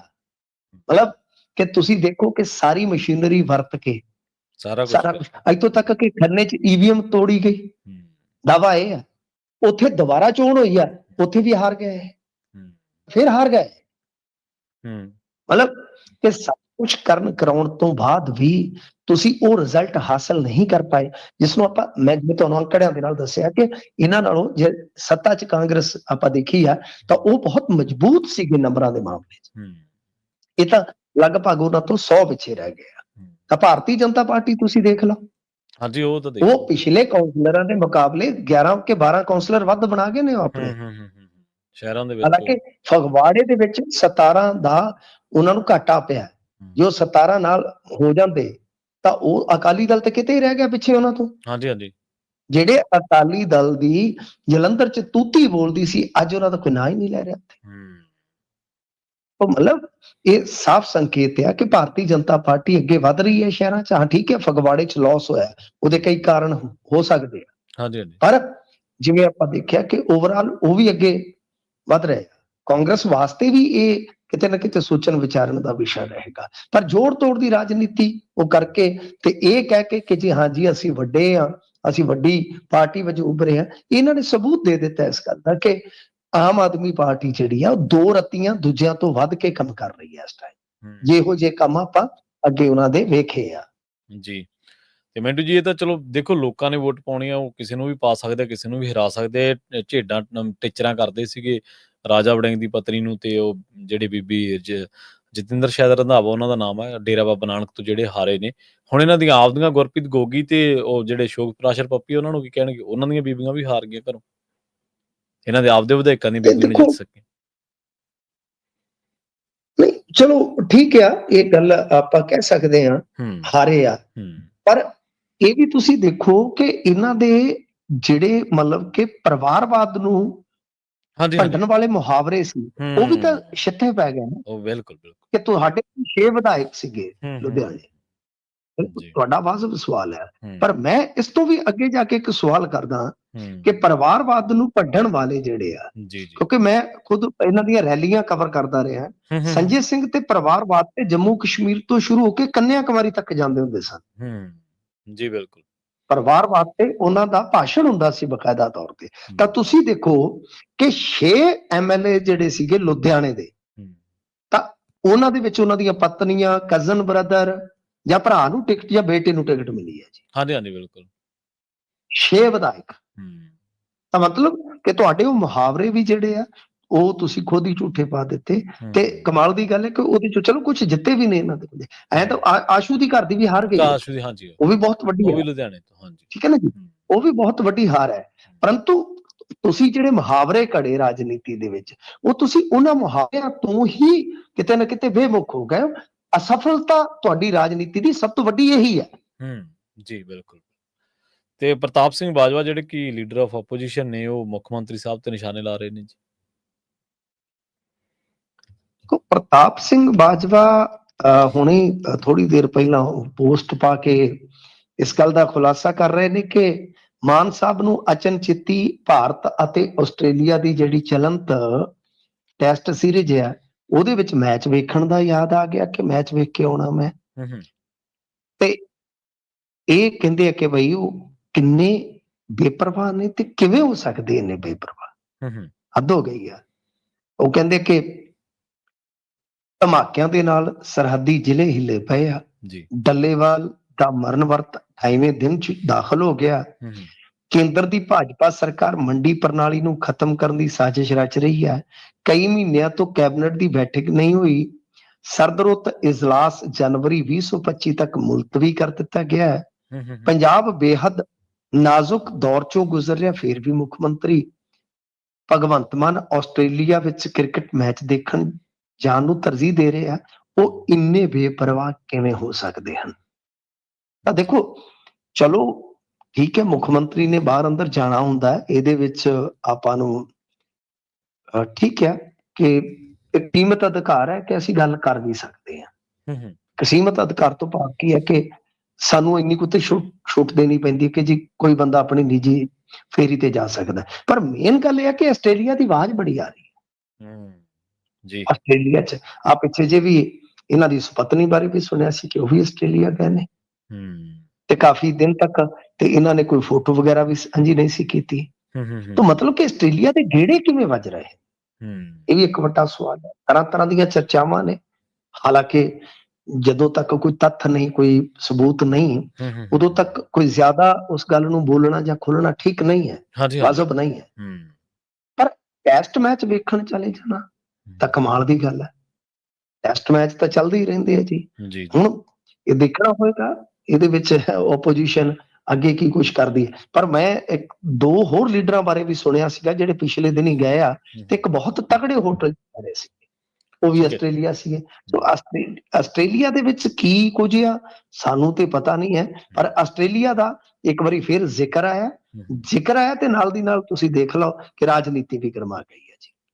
ਹਾਂਜੀ ਬਿਲਕੁਲ, ਆਸਟ੍ਰੇਲੀਆ ਹੁਣ ਜਿਵੇਂ ਪਿਛਲੀਆਂ ਤਨਜ਼ੀਮਾਂ ਵੇਲੇ ਕੋਈ ਹੋਰ ਮੁਲਕਾਂ ਦਾ ਜ਼ਿਕਰ ਆਉਂਦਾ ਸੀ ਮਿੰਟੂ ਜੀ, ਹੁਣ ਉਸੇ ਹਿਸਾਬ ਨਾਲ ਇਸ ਤਨਜ਼ੀਮ ਦੇ ਵਿੱਚ ਆਸਟ੍ਰੇਲੀਆ ਦਾ ਜ਼ਿਕਰ ਆ ਰਿਹਾ। ਤੰਦਾਂ ਦਾ ਬਿਲਕੁਲ ਜਿਵੇਂ ਤੁਸੀਂ ਕਹਿੰਦੇ ਵੀ ਤੱਥਾਤਮਕ ਚੀਜ਼ਾਂ ਨਾ ਹੋਣ ਤਾਂ ਉਹਨਾਂ ਨੂੰ ਬੋਲਣਾ ਤੇ ਕੋਟ ਕਰਨਾ ਔਖਾ ਹੈ। ਇਹ ਬਿਲਕੁਲ ਸਹੀ ਹੈ, ਬਹੁਤ ਜ਼ਿੰਮੇਵਾਰੀ ਵਾਲੀ ਗੱਲ ਹੈ ਇਹ। ਬਹੁਤ ਸਮਝਦਾਰੀ ਨਾਲ ਜਾਂ ਬਹੁਤ ਸ਼ਬਦਾਵਲੀ ਦੇ ਨਾਲ ਤੁਸੀਂ ਉਹਨਾਂ ਚੀਜ਼ਾਂ ਨੂੰ ਜਿਹੜਾ ਉਹ ਦੱਸਣਾ ਵੀ ਹੈ। ਪਰ ਜਦੋਂ ਤੱਕ ਕੋਈ ਚੀਜ਼ ਐਸਟੈਬਲਿਸ਼ ਕਰ ਨਹੀਂ ਸਕਦੇ ਤੁਸੀਂ ਕਾਨੂੰਨੀ ਤੌਰ ਤੇ ਜਾਂ ਤਥਾਤਮਕ ਤੌਰ ਤੇ, ਉਦੋਂ ਤੱਕ ਬਚਣਾ ਹੀ ਜਿਹੜਾ ਉਹ ਚੰਗਿਆਈ ਹੈ ਤੇ ਬਚਣਾ ਹੀ ਜਿਹੜਾ ਜ਼ਿੰਮੇਵਾਰੀ ਹੈ। ਪਰ ਇਹ ਸਿਆਸੀ ਗਲਿਆਰਿਆਂ ਦੇ ਵਿੱਚ ਕਈ ਤਰ੍ਹਾਂ ਦੀ ਚਰਚਾ ਆਸਟ੍ਰੇਲੀਆ ਨੂੰ ਲੈ ਕੇ। ਅਗਲੀ ਗੱਲ ਕਰੀਏ ਜੀ ਸੁਰਿੰਦਰਪਾਲ ਦੀ। ਬੰਦੇ ਖਪਾਉਣੇ ਸੁਰਿੰਦਰਪਾਲ ਨੂੰ ਸਜ਼ਾ ਹੋਈ ਹੈ। ਦੇਖੋ, ਸੁਰਿੰਦਰਪਾਲ ਪਹਿਲਾਂ ਵੀ ਜਸਵੰਤ ਸਿੰਘ ਖਾਲੜਾ ਅਤੇ 4 ਸ਼ਾਇਦ ਜੀਓ ਵਾਲਾ ਪਿੰਡ ਸੀ ਕੋਈ ਮਾਝੇ ਦੇ ਵਿੱਚ, 4 ਜੀ ਉਹ ਮਾਰਨ ਦੇ ਦੋਸ਼ ਹੇਠ ਸਜ਼ਾ ਕੱਟ ਰਿਹਾ, ਯਾਨੀ ਦੋਹਰੀ ਸਜ਼ਾ ਤੇ ਪਹਿਲਾਂ ਹੀ ਕੱਟਣ ਡਿਆ। ਹੁਣ ਉੱਤੋਂ ਜਿਹੜਾ ਮਾਮਲਾ ਸੀਗਾ ਉਹ ਸੀਗਾ ਇੱਕ ਐਸੇ ਕਹਿ ਲਓ ਕਿ ਸ਼ਖਸ ਦਾ ਜਿਹਦਾ ਅਹੁਦਾ ਵਾਈਸ ਪ੍ਰਿੰਸੀਪਲ ਦਾ ਸੀਗਾ ਲੋਪੋ ਕੇ, ਫਿਰ ਉਸ ਤੋਂ ਇਲਾਵਾ ਇੱਕ ਫਰੀडम ਫਾਈਟਰ ਉਹਦਾ ਸਹੁਰਾ ਸੀਗਾ। ਦੋਨਾਂ ਨੂੰ ਚੱਕ ਕੇ ਇਹਨਾਂ ਨੇ ਮਾਰਿਆ ਜੀ। ਮਤਲਬ ਪਹਿਲਾਂ ਉਹਨਾਂ ਨੂੰ ਹਿਰਾਸਤ ਚ ਲਿਆ, ਲੋਕ ਰਿਸ਼ਤੇਦਾਰ ਮਿਲ ਕੇ ਵੀ ਆਉਂਦੇ ਰਹੇ ਹਵਾਲਾਤ ਦੇ ਵਿੱਚ, ਮੁੜ ਕੇ ਇਹਨਾਂ ਨੇ ਗੈਪ ਵਿਖਾ ਦਿੱਤਾ ਤੇ ਫਿਰ ਲਗਭਗ ਜੇ ਤੁਸੀਂ ਦੇਖੋਗੇ ਤੇ 8-9 ਮਹੀਨੇ ਇਹਨਾਂ ਨੇ ਸਾਦੇ ਕਾਗਜ਼ਾਂ ਤੇ ਦਸਤਖਤ ਕਰਾ ਕੇ ਤੇ ਪਰਿਵਾਰ ਨੂੰ ਡੈਥ ਸਰਟੀਫਿਕੇਟ ਸੌਂਪ ਦਿੱਤਾ ਸੀਗਾ। ਉਸ ਤੋਂ ਬਾਅਦ ਇਹ ਲੜਾਈ ਜਿਹੜੀ ਹੈ ਹਿਸਾਬ ਲਾ ਲਓ 92 ਤੋਂ ਬਾਅਦ ਸਟਾਰਟ ਹੁੰਦੀ ਆ ਤੇ ਤੁਰਦੀ ਕਿਉਂਕਿ ਇੱਕ ਵਾਰੀ CBI ਨੇ ਕਲੋਜ਼ਰ ਰਿਪੋਰਟ ਫਾਈਲ ਕਰ ਦਿੱਤੀ, ਫਿਰ ਕਲੋਜ਼ਰ ਰਿਪੋਰਟ ਜਿਹੜੀ ਹੈ ਕੋਰਟ ਨੇ ਮੰਨੀ ਨਹੀਂ। ਇਹ CBI ਨੂੰ ਫੇਰ ਕਿਹਾ ਕਿ ਤੁਸੀਂ ਜਾਂਚ ਪੜਤਾਲ ਆਰੰਭੋ, 5-6 ਸਾਲ ਫੇਰ ਲੱਗੇ। ਉੱਤੇ ਬਾਅਦ ਫਿਰ ਇਹਨਾਂ ਨੇ ਚਾਰਜ ਸ਼ੀਟ ਫਾਈਲ ਕੀਤੀ ਸੀ ਤੇ ਫਿਰ ਹੁਣ ਜਾ ਕੇ ਤੁਸੀਂ ਅੰਦਾਜ਼ਾ ਲਾ ਲਓ ਕਿ ਕਿੰਨੇ ਸਾਲਾਂ ਬਾਅਦ ਇਹ ਫੈਸਲਾ ਆਇਆ। ਤਾਂ ਸੁਰਿੰਦਰਪਾਲ ਇਹਨੂੰ ਤੇ ਨਾਲ 2 ਹੋਰ ਸੀ ਜਿਹਦੇ ਵਿੱਚੋਂ ਮੇਰੇ ਖਿਆਲ ਦੇ ਨਾਲ ਇੱਕ ਦੀ ਮੌਤ ਹੋ ਚੁੱਕੀ ਆ। ਇਹਨਾਂ ਨੂੰ 10-10 ਸਾਲ ਦੀ ਸਜ਼ਾ ਜਿਹੜੀ ਆ ਉਹ ਕਰ ਦਿੱਤੀ ਗਈ ਆ। ਮਤਲਬ ਕਿ ਸੁਰਿੰਦਰਪਾਲ ਦਾ ਤਾਂ ਪੂਰਾ ਕਹਿ ਲਓ ਕਿ ਇਤਿਹਾਸ ਹੀ ਜਿਹੜਾ ਹੈ ਉਹ ਇਹੋ ਜਿਹੇ ਕਾਰਨਾਮਿਆਂ ਦੇ ਨਾਲ ਭਰਿਆ ਪਿਆ। ਕਿਉਂਕਿ ਜੇ ਆਪਾਂ ਦੇਖੀਏ ਤਾਂ ਜਸਵੰਤ ਸਿੰਘ ਖਾਲੜਾ ਦੇ ਮਾਮਲੇ 'ਚ ਉਮਰ ਕੈਦ ਹੋਈ ਹੈ ਇਹਨਾਂ ਨੂੰ, ਜਾਨੀ ਦੋਸ਼ ਸਿੱਧੀ ਹੋ ਚੁੱਕੀ ਹੈ ਇਹਨਾਂ ਦੀ। ਇਹ ਜਿੰਨੇ ਬੰਦੇ ਸੀਗੇ। ਤਾਂ ਇੱਕ ਹੋਰ ਮਾਮਲੇ ਦੇ ਵਿੱਚ ਵੀ ਜਿਹਦੇ ਚ ਜਗਦੀਪ ਉਰਫ ਮੱਖਣ ਪੰਜਾਬ ਪੁਲਿਸ ਦਾ ਸਿਪਾਹੀ ਸੀਗਾ, ਜੀ ਜੀ। ਇੱਕ ਗੁਰਨਾਮ ਸਿੰਘ ਪਾਲੀ ਸੀ ਐਸਪੀਓ, ਹੂੰ ਇਹਨਾਂ ਨੂੰ ਵੀ ਚੁੱਕ ਕੇ ਪੁਲਿਸ ਨੇ, ਯਾਨੀ ਪੁਲਿਸ ਵਾਲਿਆਂ ਨੂੰ ਚੁੱਕ ਕੇ ਪੁਲਿਸ ਵਾਲਿਆਂ ਨੇ ਮਾਰਿਆ ਸੀਗਾ ਤੇ ਲਾਵਾਰਸ ਦੱਸ ਕੇ ਲਾਸ਼ਾਂ ਜਿਹੜੀਆਂ ਉਸਾੜ ਦਿੱਤੀਆਂ ਸੀਗੀਆਂ। ਇਸ ਮਾਮਲੇ ਦੇ ਵਿੱਚ ਵੀ ਅੱਜ ਹੀ ਦੋਸ਼ ਸਿੱਧੀ ਹੋ ਗਈ ਆ। ਜੀ ਉਸ ਵੇਲੇ ਦੇ ਐਸਐਚਓ ਗੁਰਬਚਨ, ਏਐਸਆਈ ਰੇਸ਼ਮ ਤੇ ਕੁਝ ਹੋਰ ਪੁਲਿਸ ਕਰਮੀ, ਜਿਹਦੇ ਚ ਇੱਕ ਸ਼ਾਇਦ ਹੰਸਰਾਜ ਸਿੰਘ ਕੁਛ ਐਸਾ ਨਾਮ ਆ, ਇਹਨਾਂ ਨੂੰ 302 ਤੇ 120 ਦੇ ਤਹਿਤ ਦੋਸ਼ੀ ਕਰਾਰ ਦੇ ਦਿੱਤਾ। ਮਤਲਬ ਕਿ ਇੱਥੇ ਤੇ ਉਮਰ ਕੈਦ ਵੀ ਹੋ ਸਕਦੀ ਆ। ਸੋ ਇਹ ਕੁੱਲ ਮਿਲਾ ਕੇ ਆਪਾਂ ਕਹਿ ਸਕਦੇ ਹਾਂ, ਜਿਵੇਂ ਮੈਂ ਅੱਗੇ ਫੇਕ ਐਨਕਾਊਂਟਰ ਬਾਰੇ ਕਿਹਾ, ਕਿ ਇੱਥੇ ਫੇਕ ਐਨਕਾਊਂਟਰ ਜਿਹੜੇ ਆ ਉਹ ਮੁੜ ਕੇ ਕਈ ਵਾਰ ਸਾਬਤ ਵੀ ਹੋ ਜਾਂਦੇ ਆ। ਇਹ ਨਹੀਂ ਹੈ ਕਿ ਹਰ ਇੱਕ ਐਨਕਾਊਂਟਰ ਜਿਹੜਾ ਤੁਸੀਂ ਢੱਕ ਲਾਓਗੇ, ਪਰ ਉਹ ਬਹੁਤ ਲੰਮਾ ਸਮਾਂ ਲੱਗਦਾ, ਬਹੁਤ ਲੰਮਾ ਸਮਾਂ ਲੱਗਦਾ। ਇਹਦੇ ਵਿੱਚ ਵੀ ਕੀ ਹੈ ਕਿ ਹੁਣ ਲਾਸ਼ਾਂ ਤੇ ਲੱਭੀਆਂ ਨਹੀਂ ਹੈ, ਪੋਸਟਮਾਰਟਮ ਹੋਏ ਨਹੀਂ, ਡੈੱਡ ਬੋਡੀਜ਼ ਲੱਭੀਆਂ ਨਹੀਂ, ਤਾਂ ਕੋਰਟਾਂ ਜਿੱਥੋਂ ਤੱਕ ਜਾ ਸਕਦੀਆਂ, ਮਤਲਬ ਕਿ ਕਿਸੇ ਬੰਦੇ ਨੂੰ ਅਗਵਾ ਕਰਨਾ, ਗਾਇਬ ਕਰਨਾ, ਉਹ ਉਹਨਾਂ ਧਾਰਾਵਾਂ ਦੇ ਵਿੱਚ ਉਹ ਸਜ਼ਾ ਮੈਕਸਿਮਮ ਜਿੰਨੀ ਬਣਦੀ ਹੈ ਉਹ ਦੇ ਦਿੰਦੇ ਨੇ। ਪਰ ਜਾਂ ਪੂਰਨ ਤਦ ਹੀ ਹੈ ਨਾ ਕਿ ਜੇ ਕਿਸੇ ਬੰਦੇ ਨੇ ਬੰਦੇ ਨੂੰ ਮਾਰਿਆ, ਉਹ ਸਾਬਤ ਹੋਵੇ ਤੇ ਉਹਨੂੰ ਉਨੀ ਸਜ਼ਾ ਮਿਲਣੀ ਚਾਹੀਦੀ ਆ ਜਿੰਨੀ ਫੁੱਲ ਮੈਕਸਿਮਮ ਮਾਰੇ ਦੀ ਹੈਗੀ ਆ। ਪਰ ਇਹ ਕੁਝ ਸਜ਼ਾਵਾਂ ਤੋਂ ਬਚ ਰਹੇ ਆ। ਪਰ ਪਰਮਾਤਮਾ ਕਹਿ ਲਓ ਕਿ ਇੱਕ ਤਰ੍ਹਾਂ ਨਾਲ ਵਿਖਾ ਜ਼ਰੂਰ ਰਿਹਾ ਇਹਨਾਂ ਨੂੰ, ਹਸ਼ਰ ਜ਼ਰੂਰ ਵਿਖਾ ਰਿਹਾ ਇਹਨੇ ਸਾਲਾਂ ਬਾਅਦ, ਕਿਉਂਕਿ ਹੁਣ ਇਹ ਬੁੱਢੇ ਹੋ ਗਏ ਨੇ। ਜਿਹੜੇ ਕਿਸੇ ਸਮੇਂ ਬੁੱਚੜਪੁਣਾ ਵਹਿਸ਼ੀਪੁਣਾ ਕਰਦੇ ਰਹੇ, ਹੁਣ ਇਹ ਬੁੱਢੇ ਹੋ ਗਏ ਆ। ਬੁੱਢੇ ਬੰਦੇ ਨੂੰ ਸਰ 5 ਸਾਲ 10 ਸਾਲ ਹੀ ਸਜ਼ਾ ਬਹੁਤ ਆ ਉਹਦੇ ਹੱਡ ਰੋਲਣ ਵਾਸਤੇ, ਹੱਡ ਗਾਲਣ ਵਾਸਤੇ। ਜੇ ਕੋਈ 70 ਸਾਲ ਦੀ ਉਮਰ ਦੇ ਵਿੱਚ 10 ਸਾਲ 20 ਸਾਲ ਕੱਟਦਾ ਹੈ ਨਾ, ਸਮਝ ਲਓ ਉਹਦੀ ਉਹ ਸਜ਼ਾ ਜਿਹੜੀ ਆ ਨਾ, ਉਹ ਸਮਝ ਲਓ ਕਿ ਦੂਜੇ ਦੇ ਮੁਕਾਬਲੇ 3 ਗੁਣਾ 4 ਗੁਣਾ ਔਖੀ ਆ। ਭਾਵੇਂ ਉਹਨਾਂ ਨੇ ਇਹ ਜਿਹੜੇ ਹੁੰਦੇ ਆ ਪੁਲਿਸ ਵਾਲੇ, ਅਸੀਂ ਦੇਖੇ ਸਰ ਕਿ ਉੱਥੇ ਕੰਮ ਕੁਮ ਨਹੀਂ ਕਰਦੇ ਜਿਵੇਂ ਆਮ ਕੈਦੀ ਕਰਦੇ ਆ। ਇਹਨਾਂ ਨੂੰ ਅੱਡ ਕੋਠੜੀਆਂ 'ਚ ਰੱਖਿਆ ਹੁੰਦਾ, ਉੱਥੇ ਹਿਸਾਬ ਕਿਤਾਬ ਹੁੰਦਾ, ਕਿਉਂਕਿ ਪੁਲਿਸ ਵਾਲਿਆਂ ਦੀ ਕਰਦੇ ਆ। ਪਰ ਬਾਵਜੂਦ ਇਸ ਦੇ ਮੇਰਨਾ ਕਿ ਇਕੱਲਾ ਬਹਿਣਾ ਹੀ ਇਸ ਉਮਰ ਦੇ ਵਿੱਚ ਨਾ, ਉਹ ਹੀ ਆਪਣੇ ਆਪ ਦੇ ਵਿੱਚ ਬੜੀ ਵੱਡੀ ਸਜ਼ਾ ਬਣ ਜਾਂਦੀ ਹੈ। ਹਾਂਜੀ ਲੰਘੇ ਦਿਨੀ ਮਿੰਟੂ ਜੀ, ਜਿਹੜੇ ਆਜ਼ਾਦੀ ਘੁਲਾਟੀ ਸੋਹਣ ਸਿੰਘ ਭਗਣਾ ਉਹਨਾਂ ਦੇ ਸਾਥੀ ਰਹੇ ਸੁਲੱਖਣ ਸਿੰਘ ਭਗਣਾ, ਤੇ ਉਹਨਾਂ ਦੇ ਜਿਹੜੇ ਜਵਾਈ ਸੀ ਪ੍ਰਿੰਸੀਪਲ ਸੀਗੇ ਸੁਖਦੇਵ ਸਿੰਘ, ਉਹਨਾਂ ਨੂੰ ਵੀ ਜਿਹੜਾ ਹਿਰਾਸਤ ਦੇ ਵਿੱਚ ਰੱਖਿਆ ਗੈਰ ਕਾਨੂੰਨੀ ਤਰੀਕੇ ਨਾਲ। ਫਿਰ ਬਾਅਦ ਦੇ ਵਿੱਚ ਉਹਨਾਂ ਦਾ ਵੀ ਜਿਹੜਾ ਐਨਕਾਊਂਟਰ ਬਣਾਇਆ ਗਿਆ, ਉਸ ਮਾਮਲੇ ਦੇ ਵਿੱਚ ਵੀ ਇਹਨੂੰ ਦੋਸ਼ੀ ਕਰਾਰ ਦਿੱਤਾ ਮੋਹਾਲੀ ਦੀ ਸੀਬੀਆਈ ਅਦਾਲਤ ਨੇ। ਮੈਂ ਉਹੀ ਕਹਿ ਰਿਹਾ ਨਾ, ਉਹ 2 ਬੰਦੇ ਮਾਰੇ ਸੀ, ਵਾਈਸ ਪ੍ਰਿੰਸੀਪਲ ਲੋਪੋਕੇ ਦੇ ਸੀਗੇ ਉਹ, ਲੋਪੋਕੇ, ਤੇ ਉਹ ਜਿਹੜਾ ਸਹੁਰਾ ਸੀਗਾ ਇਹਨਾਂ ਦਾ, ਉਹ ਫਰੀडम ਫਾਈਟਰ ਸੀ। ਹਾਂਜੀ। ਸੁਲੱਖਣ ਸਿੰਘ, ਉਹਦੀ ਉਮਰ ਵੀ 80 ਸਾਲ ਸੀ। ਉਸੇ ਹੀ ਮਾਮਲੇ 'ਚ ਦੇਖੋ, ਦੋਸ਼ੀ ਕਰਾਰ ਦੇ ਕੇ ਨਾ ਕੋਰਟਾਂ ਜਿਹੜੀਆਂ ਆਪਣਾ ਫੈਸਲਾ ਰੱਖ ਲੈਂਦੀਆਂ ਨੇ। ਠੀਕ ਹੈ ਜੀ। ਦੋਸ਼ੀ ਕਰਾਰ ਉਦਣ ਜਿੱਦਣ ਤੁਸੀਂ ਇਹ ਗੱਲ ਕਰ ਰਹੇ ਹੋ, ਉਦਣ ਦਿੱਤਾ ਸੀਗਾ। ਸਜ਼ਾ ਦਾ ਚਲਾਨ 10 ਸਾਲ। ਜੀ ਮਿੰਟੂ ਜੀ, ਅਗਲੀ ਖਬਰ ਦੇ ਵੱਲ ਵਧੀਏ ਤੇ ਵੋਟਿੰਗ ਨਿਯਮ ਬਦਲਣ ਤੇ ਕਹਿੰਦੇ ਹੁਣ ਹੜਕੰਪ ਮਚਿਆ ਹੋਇਆ ਜੀ।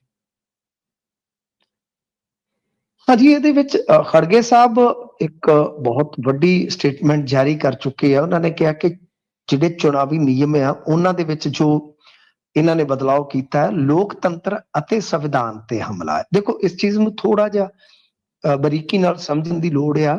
ਜੀ ਇਹ ਹੋਇਆ ਕਿ ਇੱਕ ਮਹਿਮੂਦ ਪਰਾਚਾ ਨਾਮ ਦੇ ਐਕਟਿਵਿਸਟ ਨੇ, ਵਕੀਲ ਵੀ ਨੇ, ਉਹ ਆਏ ਸੀ Punjab and Haryana high court ਦੇ ਵਿੱਚ।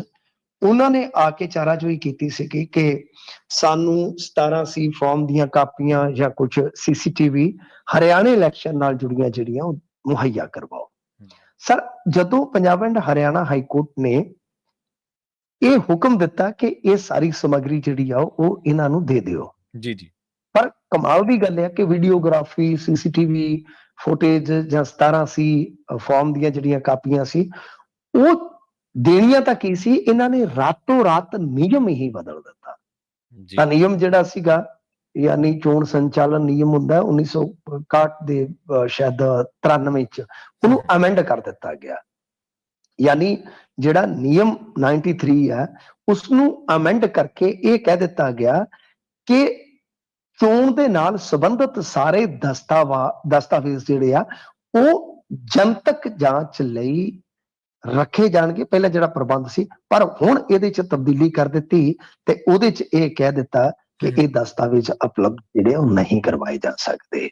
ਮਤਲਬ ਕਿ ਆਮ ਲੋਕ ਚੋਣ ਦੇ ਨਾਲ ਜੁੜੀ ਜਿਹੜੀ ਦਸਤਾਵੇਜ਼ੀ ਜਾਣਕਾਰੀ ਉਹ ਹਾਸਲ ਹੀ ਨਹੀਂ ਕਰ ਸਕਦੇ। ਜੇ ਤੁਹਾਡੇ ਮਨ ਦੇ ਵਿੱਚ ਚੋਰ ਨਹੀਂ ਹੈ, ਤੁਸੀਂ ਹੇਰ-ਫੇਰ ਕੋਈ ਨਹੀਂ ਕੀਤੀ, ਤਾਂ ਕਿਉਂਕਿ ਇੱਥੇ ਦੇਖੋ ਕੋਈ ਵੋਟਰ ਦੀ ਸਿਕਿਉਰਿਟੀ ਤਾਂ ਬ੍ਰੀਚ ਨਹੀਂ ਹੋ ਰਹੀ। ਜੀ, ਜੀ, ਬਿਲਕੁਲ, ਬਿਲकुल।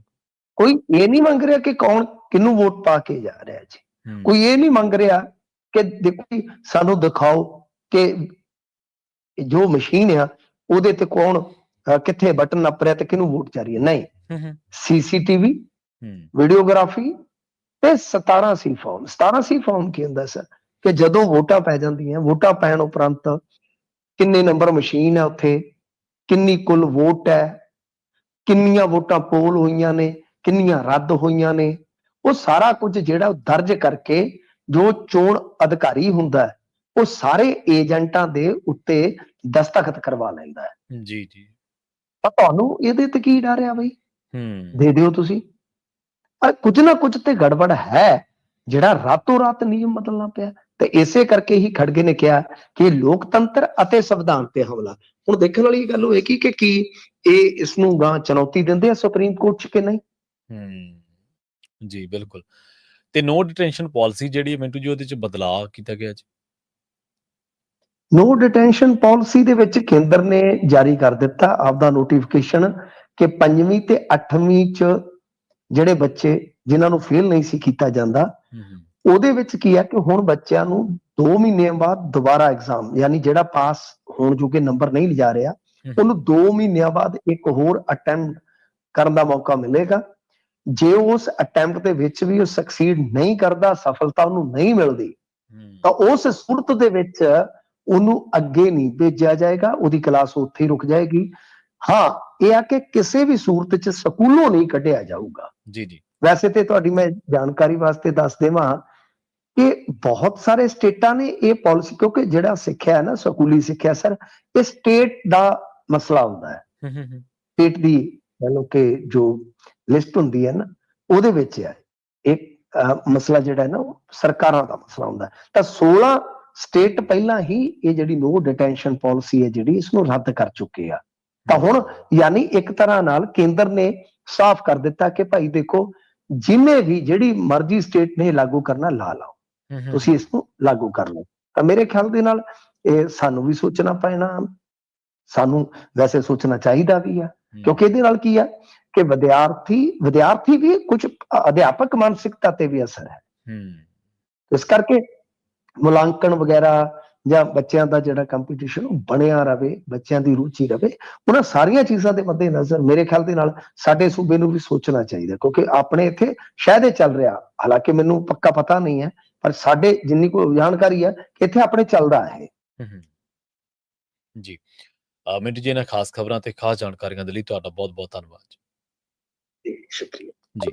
ਪ੍ਰੋਗਰਾਮ ਖਬਰ ਤੇ ਨਜ਼ਰ ਦੇ ਪਹਿਲੇ ਹਿੱਸੇ ਦੇ ਵਿੱਚ ਆਪਣੇ ਨਾਲ ਜੁੜੇ ਸਨ ਮਿੰਟੂ ਗੁਰਸਰਗਾ ਜੀ, ਜਿਨ੍ਹਾਂ ਦੇ ਨਾਲ ਆਪਾਂ ਕਈ ਅਹਿਮ ਖਬਰਾਂ ਨੂੰ ਲੈ ਕੇ ਚਰਚਾ ਕੀਤੀ ਹੈ। ਵੇਲਾ ਹੋ ਗਿਆ ਇੱਕ ਬ੍ਰੇਕ ਦੀ ਲਈ ਰੁਕਣ ਦਾ। ਬ੍ਰੇਕ ਤੋਂ ਪਾਰ ਕੁਝ ਖਬਰਾਂ ਨੇ, ਕੁਝ ਖਾਸ ਖਬਰਾਂ ਨੇ, ਜਿਨ੍ਹਾਂ ਨੂੰ ਲੈ ਕੇ ਆਪਾਂ ਗੱਲਬਾਤ ਕਰਾਂਗੇ। ਜਿਹੜੀ ਪਹਿਲੀ ਖਬਰ ਆ ਉਹਦੇ 'ਚ ਤਾਂ ਇਹ ਹੈ ਕਿ ਅਸਲ ਦੇ ਵਿੱਚ ਜਿਹੜੀ ਸ਼੍ਰੋਮਣੀ ਕਮੇਟੀ ਦੀ ਅੰਤਰਿਮ ਕਮੇਟੀ ਦੀ ਮੀਟਿੰਗ ਸੀਗੀ, ਉਹਨੂੰ ਰੱਦ ਕਰਨਾ ਪਿਆ। ਉਹ ਕਿਹੜੇ ਹਾਲਾਤਾਂ ਦੇ ਵਿੱਚ ਰੱਦ ਕੀਤੀ ਗਈ ਹੈ, ਕਿਹਦੇ ਕਹਿਣ ਤੇ ਰੱਦ ਕੀਤੀ ਹੈ, ਤੇ ਲੰਘੇ ਦਿਨਾਂ ਦੇ ਵਿੱਚ ਪੰਥਕ ਹਲਕਿਆਂ ਦੇ ਵਿੱਚ ਜੋ ਕੁਝ ਸਰਗਰਮੀਆਂ ਵਾਪਰੀਆਂ, ਉਹਨਾਂ ਦੇ ਉੱਤੇ ਆਪਾਂ ਗੱਲਬਾਤ ਕਰਾਂਗੇ।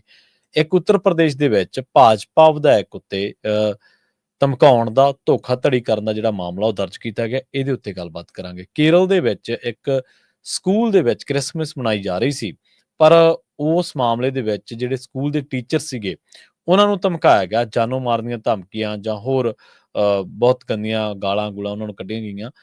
ਵੀਐਚਪੀ ਨੇਤਾ ਜਿਹੜੇ ਨੇ 3 ਇਸ ਮਾਮਲੇ ਦੇ ਵਿੱਚ ਵਿਸ਼ਵ ਹਿੰਦੂ ਪਰਿਸ਼ਦ ਦੇ ਜਿਹੜੇ ਲੀਡਰ ਨੇ, ਉਹਨਾਂ ਨੂੰ ਗ੍ਰਿਫਤਾਰ ਕੀਤਾ ਗਿਆ। ਇਹਨਾਂ ਸਾਰੀਆਂ ਖਬਰਾਂ ਨੂੰ ਲੈ ਕੇ ਗੱਲਬਾਤ ਕਰਾਂਗੇ। ਬ੍ਰੇਕ ਤੋਂ ਬਾਅਦ ਜੁੜੇ ਰਹੋ ਪੰਜਾਬੀ ਰੇਡੀਓ USA ਦੇ ਨਾਲ।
ਹੋਈਆਂ ਜਾਂ ਚੀਜ਼ਾਂ ਹਾਲੇ ਵੀ ਸੁਲਝੀਆਂ ਨਹੀਂ, ਬਲਕਿ ਹੋਰ ਉਲਝਣ-ਤਾਣੀ ਜਿਹੜੀ ਆ ਉਹ ਪੈਦਾ ਕੀਤੀ ਜਾ ਰਹੀ ਆ। ਹੁਣ ਸ਼੍ਰੋਮਣੀ ਗੁਰਦੁਆਰਾ ਪ੍ਰਬੰਧਕ ਕਮੇਟੀ ਨੇ 23 ਦਸੰਬਰ ਨੂੰ ਇੱਕ ਅੰਤਰਿਮ ਕਮੇਟੀ ਦੀ ਹੰਗਾਮੀ ਇਕੱਤਰਤਾ ਜਿਹੜੀ ਆ ਉਹ ਸੱਦੀ ਸੀਗੀ ਤੇ ਪਰ ਉਹਨੂੰ ਰੱਦ ਕਰਨਾ ਪਿਆ। ਕਮੇਟੀ ਦੇ ਜਿਹੜੇ ਮੁੱਖ ਸਕੱਤਰ ਨੇ ਕੁਲਵੰਤ ਸਿੰਘ ਮੰਨਣ, ਉਹ ਦੱਸਦੇ ਨੇ ਕਿ ਇਹ ਜ਼ਰੂਰੀ ਮਾਮਲੇ ਤੇ ਵਿਚਾਰ ਕਰਨ ਦੇ ਲਈ ਹੰਗਾਮੀ ਇਕੱਤਰਤਾ ਬੁਲਾਈ ਗਈ ਸੀ। ਪਰ ਸ਼੍ਰੋਮਣੀ ਗੁਰਦੁਆਰਾ ਪ੍ਰਬੰਧਕ ਕਮੇਟੀ ਦੇ ਪ੍ਰਧਾਨ ਐਡਵੋਕੇਟ ਹਰਜਿੰਦਰ ਸਿੰਘ ਧਾਮੀ ਦੇ ਰੁਝੇਵਿਆਂ ਕਰਕੇ ਹੁਣ ਇਹ ਇਕੱਤਰਤਾ ਨਹੀਂ ਹੋਵੇਗੀ। ਹੁਣ ਇਹ ਹੰਗਾਮੀ ਮੀਟਿੰਗ 72 ਘੰਟੇ ਦੇ ਨੋਟਿਸ ਤੇ ਸੱਦੀ ਗਈ ਸੀ, ਪਰ ਹੁਣ ਇਸ ਨੂੰ ਅਚਨਚੇਤੀ ਰੱਦ ਕਰਨਾ ਪਿਆ। ਅਸਲ ਦੇ ਵਿੱਚ 19 ਦਸੰਬਰ ਨੂੰ ਸੱਦੀ ਗਈ ਹੰਗਾਮੀ ਮੀਟਿੰਗ ਦੇ ਵਿੱਚ ਤਖ਼ਤ ਸ੍ਰੀ ਦਮਦਮਾ ਸਾਹਿਬ ਦੇ ਜਥੇਦਾਰ ਗਿਆਨੀ ਹਰਪ੍ਰੀਤ ਸਿੰਘ ਦੇ ਨਾਲ ਸੰਬੰਧਿਤ ਇੱਕ ਮਾਮਲੇ ਦੇ ਵਿੱਚ ਜਾਂਚ ਦੇ ਆਦੇਸ਼ ਦਿੱਤੇ ਗਏ ਸਨ ਅਤੇ 3 ਮੈਂਬਰੀ ਜਾਂਚ ਕਮੇਟੀ ਬਣਾਈ ਗਈ ਸੀ। ਅੰਤਰਿਮ ਕਮੇਟੀ ਵੱਲੋਂ ਮਾਮਲੇ ਦੀ ਜਾਂਚ ਮੁਕੰਮਲ ਕਰਨ ਹੁਣ ਤੱਕ ਜਥੇਦਾਰ ਗਿਆਨੀ ਹਰਪ੍ਰੀਤ ਸਿੰਘ ਉਹਨਾਂ ਦੀਆਂ ਸੇਵਾਵਾਂ ਤੇ ਰੋਕ ਲਾ ਦਿੱਤੀ ਗਈ ਸੀ ਅਤੇ ਉਹਨਾਂ ਦੀਆਂ ਸੇਵਾਵਾਂ ਤਖ਼ਤ ਸ੍ਰੀ ਦਮਦਮਾ ਸਾਹਿਬ ਦੇ ਹੈੱਡ ਗ੍ਰੰਥੀ ਨੂੰ ਸੌਂਪ ਦਿੱਤੀਆਂ ਗਈਆਂ ਸਨ। ਅੰਤਰਿਮ ਕਮੇਟੀ ਦੀ ਹੰਗਾਮੀ ਮੀਟਿੰਗ ਦੇ ਵਿੱਚ ਇਸ ਫੈਸਲੇ ਤੇ ਮੁੜ ਵਿਚਾਰ ਹੋਣ ਦੀਆਂ ਕਿਆਸਾਂ ਰਾਹੀਆਂ ਸੀ। ਤੁਹਾਨੂੰ ਮੈਂ ਮੋਟੇ ਜਿਹੇ ਤੌਰ ਤੇ ਦੱਸਦਾ ਕਿ ਲੰਘੇ ਦਿਨਾਂ ਦੇ ਵਿੱਚ ਕੀ ਕੁਝ ਵਾਪਰਿਆ। ਉਸ ਤੋਂ ਬਾਅਦ ਆਪਾਂ ਇਹ ਜਿਹੜੀ ਰੱਦ ਹੋਈ ਆ, ਕਿਉਂ ਰੱਦ ਕੀਤੀ ਗਈ ਹੈ, ਇਹਦੇ ਉੱਤੇ ਗੱਲਬਾਤ ਕਰਾਂਗੇ। ਸਭ ਤੋਂ ਪਹਿਲਾਂ ਸ਼ੁਰੂ ਹੁੰਦਾ ਕੰਮ ਜਦੋਂ ਵਿਰਸਾ ਸਿੰਘ ਵਲਟੋਆ ਇਹ ਗੱਲ ਕਹਿੰਦੇ ਨੇ ਕਿ ਮੈਂ ਖੰਡਾ ਖੜਕਾ ਦੂੰਗਾ ਜੇਕਰ ਜਥੇਦਾਰਾਂ ਨੇ ਉਹਨਾਂ ਨੂੰ ਤਨਖਾਹੀਆ ਕਰਾਰ ਨਾ ਦਿੱਤਾ ਜਾਂ ਉਹਨਾਂ ਦੀ ਤਨਖਾਹ ਨਾ ਲਈ। ਉਹ ਗੱਲ ਕਰ ਰਹੀ ਸੀ ਸੁਖਬੀਰ ਬਾਦਲ ਦੀ। ਇਸ ਨੂੰ ਇਸ ਤੌਰ ਤੇ ਲਿਆ ਗਿਆ ਕਿ ਉਹਨੇ ਸਿੰਘ ਸਾਹਿਬਾਨ ਤੇ ਜਥੇਦਾਰ ਸਾਹਿਬਾਨ ਨੂੰ ਵੰਗਾਰਿਆ, ਵਿਰਸਾ ਸਿੰਘ ਵਲਟੋਆ ਨੇ। ਤਾਂ ਉਸ ਤੋਂ ਬਾਅਦ ਇਹਨਾਂ ਨੇ ਵੀ ਜਥੇਦਾਰ ਸਾਹਿਬਾਨ ਨੇ, ਸਿੰਘ ਸਾਹਿਬਾਨ ਨੇ ਵੀ ਜਿਹੜੀ ਕਾਰਵਾਈ ਪਾਈ ਤੇ ਉਹਨੂੰ ਉਹਦੇ ਉੱਤੇ ਸਿਆਸੀ ਤੌਰ ਤੇ ਪਾਬੰਦੀ ਲਾ ਦਿੱਤੀ ਗਈ। ਉਸ ਤੋਂ ਬਾਅਦ ਆਪਾਂ ਦੇਖਿਆ ਕਿ ਸੁਖਬੀਰ ਬਾਦਲ ਨੂੰ ਤਨਖਾਹੀਆ ਕਰਾਰ ਦਿੱਤਾ ਗਿਆ ਤੇ ਉਹਨੂੰ ਸਜ਼ਾ ਲਾ ਦਿੱਤੀ ਗਈ, ਸਜ਼ਾ ਭੁਗਤ ਲਈ ਗਈ। ਪਰ ਇਸੇ ਦਰਮਿਆਨ ਆਪਾਂ 3-4 ਨੁਕਤਿਆਂ ਤੇ ਅੱਗੇ ਵੀ ਚਰਚਾ ਕੀਤੀ ਹੈ, ਪਰ ਹੁਣ ਸ਼ਾਰਟ ਦੇ ਵਿੱਚ ਸੰਖੇਪ ਦੇ ਵਿੱਚ ਹੀ ਦੱਸਾਂਗੇ ਕਿ ਇਹ ਕਿਹਾ ਗਿਆ ਕਿ ਸ਼੍ਰੋਮਣੀ ਅਕਾਲੀ ਦਲ ਦਾ ਸਮੁੱਚਾ ਢਾਂਚਾ ਜਿਹੜਾ ਉਹ ਭੰਗ ਕੀਤਾ ਜਾਵੇ। ਉਹ ਭੰਗ ਨਹੀਂ ਕੀਤਾ ਗਿਆ। ਦੂਜਾ ਇਹ ਗੱਲ ਕਹੀ ਗਈ ਕਿ ਜਿਹੜੀ ਸ਼੍ਰੋਮਣੀ ਅਕਾਲੀ ਦਲ ਦੀ ਜਿਹੜੀ ਸਮੁੱਚੀ ਲੀਡਰਸ਼ਿਪ ਆ ਮੌਜੂਦਾ, ਇਹ ਲੀਡ ਕਰਨ ਦੀ, ਅਗਵਾਈ ਕਰਨ ਦੀ ਜਿਹੜਾ ਨੈਤਿਕ ਅਧਿਕਾਰ ਹੈ, ਇਖਲਾਕੀ ਜਿਹੜਾ ਅਧਿਕਾਰ ਆ, ਉਹ ਗਵਾ ਚੁੱਕੀ ਹੈ। ਇਸ ਕਰਕੇ ਇਹਨੂੰ ਭੰਗ ਕਰਕੇ ਸਾਰਾ ਕੁਝ ਨਵੇਂ ਸਿਰੋਂ ਕੀਤਾ ਜਾਵੇ। ਉਹ ਹਾਲੇ ਤੱਕ ਨਹੀਂ ਕੀਤਾ ਗਿਆ, ਉਹ ਵੀ ਸਿੰਘ ਸਾਹਿਬਾਨ ਦੇ ਆਦੇਸ਼ ਦੇ ਵਿੱਚ ਸੀ। ਉਹ ਜੇ ਕੀਤਾ ਨਹੀਂ ਗਿਆ ਤਾਂ ਫਿਰ ਅਰਦਾਸ ਕਿਵੇਂ ਹੋਗੀ? ਅਰਦਾਸ ਅਧੂਰੀ ਹੈ, ਤਾਂ ਅਧੂਰੀ ਅਰਦਾਸ ਕਰਕੇ ਹੀ ਆਪਣੇ ਆਪ ਨੂੰ ਸੁਰਖਰੂ ਹੋਣ ਦਾ ਦਾਅਵਾ ਕੀਤਾ ਜਾ ਰਿਹਾ। ਉਸ ਤੋਂ ਬਾਅਦ ਇੱਕ ਵੀਡੀਓ ਵਾਇਰਲ ਹੁੰਦੀ ਜਿਸ ਦੇ ਵਿੱਚ ਇਹ ਸਿੰਘ ਸਾਹਿਬਾਨ ਜਿਹੜੇ ਕਹਿੰਦੇ ਨੇ, ਆਪਣੇ ਗਿਆਨੀ ਜਥੇਦਾਰ ਹਰਪ੍ਰੀਤ ਸਿੰਘ ਜੀ, ਇਹ ਕਹਿੰਦੇ ਵੀ ਹਾਂ ਅਸੀਂ ਤਾਂ ਦਿੱਲੀ ਗੱਲ ਕਰਦੇ ਹਾਂ, ਅਸੀਂ ਤਾਂ ਫਲਾਣ ਨਾਲ ਗੱਲ ਕਰਦੇ ਹਾਂ। ਉਹ ਵੀਡੀਓ ਵਾਇਰਲ ਹੋਣ ਤੋਂ ਬਾਅਦ ਇਹਨਾਂ ਨੇ ਵਿੱਚ ਇਤਰਾਜ਼ਯੋਗ ਸ਼ਬਦ ਵਰਤ ਲਏ, ਉਹਦੇ ਵਿੱਚ ਗਾਲਾਂ ਵੀ ਕੱਢੀਆਂ ਤੇ ਉਹ ਜਿਹੜਾ ਤਰਕ ਦਿੱਤਾ ਉਹ ਵੀ ਬੜਾ ਹਾਸੋਹੀਣਾ ਤੇ ਬੜਾ ਹੌਲਾ, ਵੀ ਇਹ ਤਾਂ ਜੀ ਮਲਵਈ ਅਸੀਂ ਆਮ ਹੀ ਵਰਤਦੇ ਹਾਂ। ਵੀ ਚਲੋ ਮਲਵਈ ਵਰਤਦੇ ਆ, ਪਹਿਲੀ ਗੱਲ ਤਾਂ ਸਾਰੇ ਨਹੀਂ ਵਰਤਦੇ ਹੋਣੇ, ਸਾਰੇ ਤਾਂ ਬੰਦੇ ਉਹ ਸ਼ਬਦ ਵਰਤਦੇ ਨਹੀਂ, ਯੂਜ਼ ਨਹੀਂ ਕਰਦੇ। ਦੂਜੀ ਗੱਲ ਇਹ ਵੀ ਸਾਰਿਆਂ ਦੇ ਪਿੱਛੇ ਤੁਸੀਂ ਲੋਕਾਂ 'ਚ ਥੋੜ੍ਹਾ ਆਉਣੇ, ਤੁਸੀਂ ਤਾਂ ਜਥੇਦਾਰ ਸਾਹਿਬ ਆ, ਤੁਸੀਂ ਤਾਂ ਸਗੋਂ ਲੋਕਾਂ ਨਾਲੋਂ ਜ਼ਿਆਦਾ ਵੱਡੀ ਜ਼ਿੰਮੇਵਾਰੀ ਬਣਦੀ ਹੈ। ਠੀਕ ਉਸੇ ਤਰ੍ਹਾਂ ਜਿਵੇਂ ਧਾਮੀ ਸਾਹਿਬ ਨੇ ਗਾਲਾਂ ਕੱਢੀਆਂ ਸੀਗੀਆਂ। ਖੈਰ ਇਹ ਐਪੀਸੋਡ ਲੰਘਿਆ ਤੇ ਉਸ ਤੋਂ ਬਾਅਦ ਇਹਨਾਂ ਦੀ ਬਾਰੇ ਕਿਹਾ ਗਿਆ ਕਿ ਇਹਨਾਂ ਦੀਆਂ ਸੇਵਾਵਾਂ ਰੋਕ ਦਿੱਤੀਆਂ ਗਈਆਂ। ਦੋਸ਼ ਲੱਗਿਆ ਬਾਦਲ ਪਰਿਵਾਰ ਦੇ ਉੱਤੇ ਕਿ ਇਹਨਾਂ ਨੇ ਜਾਣ ਕੇ ਰੁਕਵਾਈਆਂ। ਉਸ ਤੋਂ ਬਾਅਦ ਜਦੋਂ ਇਹ ਕਿਹਾ ਗਿਆ ਕਿ ਇਹ ਤਾਂ ਅਧਿਕਾਰ ਖੇਤਰੀ ਸਿੰਘ ਸਾਹਿਬਾਨ ਦਾ, ਜਥੇਦਾਰ ਸਾਹਿਬ ਦਾ, ਅਕਾਲ ਤਖ਼ਤ ਦੇ ਜਥੇਦਾਰ ਦਾ, ਤੇ ਇਹ ਸ਼੍ਰੋਮਣੀ ਕਮੇਟੀ ਕਿਵੇਂ ਫੈਸਲਾ ਕਰ ਸਕਦੀ ਹੈ। ਫਿਰ ਕਿਹਾ ਗਿਆ ਕਿ ਹੰਗਾਮੀ ਮੀਟਿੰਗ ਸੱਦ ਲਓ, ਉਹਦੇ 'ਚ ਡੈਮੇਜ ਕੰਟਰੋਲ ਕਰ ਲੈਂਦੇ ਆ। ਹੰਗਾਮੀ ਮੀਟਿੰਗ ਜਦੋਂ ਸੱਦੀ ਗਈ ਤੇ ਹੰਗਾਮੀ ਮੀਟਿੰਗ ਪਹਿਲਾਂ ਹੀ ਰੱਦ ਕਰ ਦਿੱਤੀ ਗਈ। ਹੁਣ ਇਹ ਕਿਹਦੇ ਕਹਿਣ ਤੇ ਰੱਦ ਕੀਤੀ ਗਈ ਹੈ? ਸਭ ਤੋਂ ਵੱਡਾ ਸਵਾਲ ਇੱਕ ਆਮ ਸਿੱਖ ਦਾ ਜਾਂ ਇੱਕ ਆਮ ਪੰਜਾਬੀ ਦਾ, ਉਹ ਇਹ ਹੈ ਕਿ ਏਡੀ ਕਿਹੜੀ ਵੱਡੀ ਤਾਕਤ ਹੈ ਜਾਂ ਉਹ ਕਿਹੜੀ ਵੱਡੀ ਹਸਤੀ ਹੈ ਜਾਂ ਸ਼ਖਸੀਅਤ ਹੈ ਜਿਹਦੇ ਇਸ਼ਾਰੇ ਦੇ ਉੱਤੇ ਤੁਸੀਂ ਸਾਰਾ ਕੁਝ ਕਰ ਰਹੇ ਹੋ। ਤੁਸੀਂ ਨਾ ਤਾਂ ਕਿਸੇ ਨੂੰ ਜਵਾਬਦੇਹ ਹੋ ਰਹੇ ਹੋ, ਔਰ ਇਹ ਜਿਹੜਾ ਪਿਛਲੇ ਦਿਨਾਂ ਦੇ ਵਿੱਚ ਜੋ ਸਿਆਸੀ ਤੌਰ ਤੇ ਇਸ਼ਾਰਿਆਂ ਦੇ ਉੱਤੇ ਕਰਵਾਇਆ ਜਾ ਰਿਹਾ ਸੀਗਾ ਸਾਰਾ, ਉਹਦੀ ਜਿਹੜੀ ਗੱਲਬਾਤ ਆ ਜਾਂ ਉਹ ਦਬਾਅ ਝਲਕਦਾ ਧਾਮੀ ਸਾਹਿਬ ਦੀ ਜਿਹੜੀ ਸ਼ਬਦਾਵਲੀ ਆ ਉਹਦੇ ਤੋਂ। ਕਿਉਂਕਿ ਦਬਾਅ ਝੱਲਣ ਦੀ ਵੀ ਹਰ ਇੱਕ ਦੀ ਸਮਰੱਥਾ ਨਾ, ਕੋਈ ਕਿੰਨਾ ਝੱਲਦਾ, ਕੋਈ ਕਿੰਨਾ ਝੱਲਦਾ। ਤਾਂ ਲੰਘੇ ਦਿਨਾਂ ਦੇ ਵਿੱਚ ਉਹਨਾਂ ਦੇ ਬੋਲ ਵਿਗੜੇ ਤਾਂ ਉੱਥੋਂ ਵੀ ਝਲਕਾਰਾ ਪੈਂਦਾ ਸੀਗਾ ਕਿ ਉਹਨਾਂ ਦੇ ਉੱਤੇ ਇੰਨਾ ਕੁ ਦਬਾਅ ਜਾਂ ਇੰਨੇ ਕੁ ਕੰਮ ਉਹਨਾਂ ਤੋਂ ਕਰਵਾਏ ਜਾ ਰਹੇ ਨੇ ਸਿਆਸਤ ਦੇ ਵੱਲੋਂ ਕਿ ਉਹ ਹੁਣ ਇਹਨਾਂ ਕੰਮਾਂ ਨੂੰ ਕਰਨ ਤੋਂ ਸਮਰੱਥਾ ਜ਼ਾਹਰ ਕਰਦੇ ਨੇ। ਪਿਛਲੇ ਦਿਨਾਂ ਦੇ ਵਿੱਚ ਇਹ ਵੀ ਗੱਲ ਚਰਚਾ ਚੱਲੀ ਕਿ ਉਹ ਇਸ ਅਹੁਦੇ ਤੋਂ ਹੁਣ ਆਪਣੀ ਜ਼ਿੰਮੇਵਾਰੀ ਤੋਂ ਮੁਕਤ ਹੋਣਾ ਚਾਹੁੰਦੇ ਨੇ, ਉਹ ਛੱਡਣੀ ਚਾਹੁੰਦੇ ਨੇ ਪ੍ਰਧਾਨਗੀ। ਪਰ ਉਹ ਕਹਿੰਦੇ ਕਿ ਜੇਕਰ ਕੋਈ ਹੋਰ ਆਇਆ ਤਾਂ ਉਹਨੇ ਪਤਾ ਨਹੀਂ ਕੀ ਕਰਨਾ। ਮਤਲਬ 1-2 ਬੰਦਿਆਂ ਬਾਰੇ ਚਰਚਾ ਵੀ ਚੱਲੀ ਹੈ। ਪੰਜਾਬ ਦੇ ਵਿੱਚ ਸੀਨੀਅਰ ਪੱਤਰਕਾਰ ਨੇ ਜਸਪਾਲ ਸਿੰਘ, ਉਹਨਾਂ ਨੇ ਇਹਨਾਂ ਵਰਤਾਰਿਆਂ ਉੱਤੇ ਬਾਦਲ ਪਰਿਵਾਰ ਦੇ ਨਾਲ-ਨਾਲ ਪੰਥਕ ਸ਼ਖਸੀਅਤਾਂ ਤੇ ਉਹਨਾਂ ਦੇ ਨਾਲ-ਨਾਲ ਉਹ ਸਾਰੀਆਂ ਫੋਰਸਿਸ ਨੂੰ ਸਵਾਲਾਂ ਦੇ ਕਟਹਿਰੇ ਦੇ ਵਿੱਚ ਖੜਾ ਕੀਤਾ, ਜਿਨ੍ਹਾਂ ਦੇ ਕਰਕੇ ਇਹ ਦੁਵਿਧਾ, ਇਹ ਸ਼ੰਕੇ, ਇਹ ਖਦਸ਼ੇ ਲਗਾਤਾਰ ਵਧਦੇ ਜਾ ਰਹੇ ਨੇ। ਸੋ ਇਸ ਕਰਕੇ ਹੁਣ ਜਿਹੜੀ ਇਹ ਮੀਟਿੰਗ ਸੱਦੀ ਸੀ ਜਥੇਦਾਰ ਗਿਆਨੀ ਹਰਪ੍ਰੀਤ ਸਿੰਘ ਜੀ ਦੇ ਮਾਮਲੇ ਦੇ ਵਿੱਚ, ਉਹ ਮੀਟਿੰਗ ਹੁਣ ਰੱਦ ਕਰ ਦਿੱਤੀ ਗਈ। ਇਹਦੇ ਜਿਹੜੇ ਦੋਸ਼ ਨੇ ਜਾਂ ਇਸ ਦੇ ਰੱਦ ਕਰਨ ਦੇ ਪਿੱਛੇ ਵੀ ਕਿਹਾ ਜਾ ਰਿਹਾ ਕਿ ਇਹ ਵੀ ਬਾਦਲ ਪਰਿਵਾਰ ਦੇ ਇਸ਼ਾਰੇ ਦੇ ਉੱਤੇ ਕੀਤਾ ਗਿਆ। ਆਪਾਂ ਉੱਤਰ ਪ੍ਰਦੇਸ਼ ਦੇ ਭਾਜਪਾ ਵਿਧਾਇਕ ਦੀ ਗੱਲ ਕੀਤੀ ਸੀ, ਉਹਦੇ ਵਿੱਚ ਹੁਣ ਦੱਸਿਆ ਗਿਆ ਕਿ ਇਹ ਬਿਲਸੀ ਤੋਂ ਵਿਧਾਇਕ ਹੈ ਹਰੀਸ਼ ਚੰਦਰ ਸ਼ੱਕਿਆ ਤੇ ਉਹਦੇ ਸਹਿਯੋਗੀ ਜਿਹੜੇ ਆ ਉਹ 2 ਸਾਲ ਤੋਂ ਇੱਕ ਜ਼ਮੀਨ ਵੇਚਣ ਦਾ ਦਬਾਅ ਪਾ ਰਹੇ ਸੀਗੇ। ਸ਼ਿਕਾਇਤਕਰਤਾ ਨੇ ਇਹ ਵੀ ਇੱਕ ਦੋਸ਼ ਲਾਇਆ ਕਿ ਇਹਨਾਂ ਨੇ ਉਹਦੇ ਪਰਿਵਾਰਕ ਮੈਂਬਰਾਂ ਦੇ ਨਾਲ ਜਿਨਸੀ ਤੌਰ ਤੇ ਵੀ ਵਧੀਕੀਆਂ ਕੀਤੀਆਂ ਨੇ, ਜ਼ਬਰੀ ਵਧੀਕੀਆਂ ਕੀਤੀਆਂ ਨੇ, ਧੋਖਾਧੜੀ ਵੀ ਕੀਤੀ ਹੈ ਤੇ ਹੁਣ ਉਹਦੇ ਤੇ ਮਾਮਲਾ ਜਿਹੜਾ ਦਰਜ ਕੀਤਾ ਗਿਆ। ਇੰਡੀਅਨ ਐਕਸਪ੍ਰੈਸ ਉਹ ਅਦਾਰਾ ਜਿਹੜਾ ਚੰਗੀਆਂ ਰਿਪੋਰਟਾਂ ਕੱਢ ਕੇ ਲਿਆਉਂਦਾ, ਉਹਨਾਂ ਦੀ ਰਿਪੋਰਟ ਦੇ ਮੁਤਾਬਕ ਅਦਾਲਤ ਦੇ ਹੁਕਮਾਂ ਦੇ ਉੱਤੇ 10 ਦਿਨ ਪਹਿਲਾਂ ਇਹ ਜਿਹੜੇ ਹੁਕਮ ਨੇ ਉਹ ਜਾਰੀ ਕੀਤੇ ਗਏ ਸੀਗੇ ਤੇ ਉਹਨਾਂ ਦੇ ਵਿੱਚ ਕਿਹਾ ਹੈ ਕਿ ਮਾਮਲੇ ਦੀ ਜਾਂਚ ਸ਼ੁਰੂ ਕੀਤੀ ਜਾਵੇ ਤੇ ਸਬੂਤ ਇਕੱਠਾ ਕੀਤੇ ਜਾਣ। ਇਹਨੂੰ ਹਲੇ ਗ੍ਰਿਫਤਾਰ ਨਹੀਂ ਕੀਤਾ ਗਿਆ।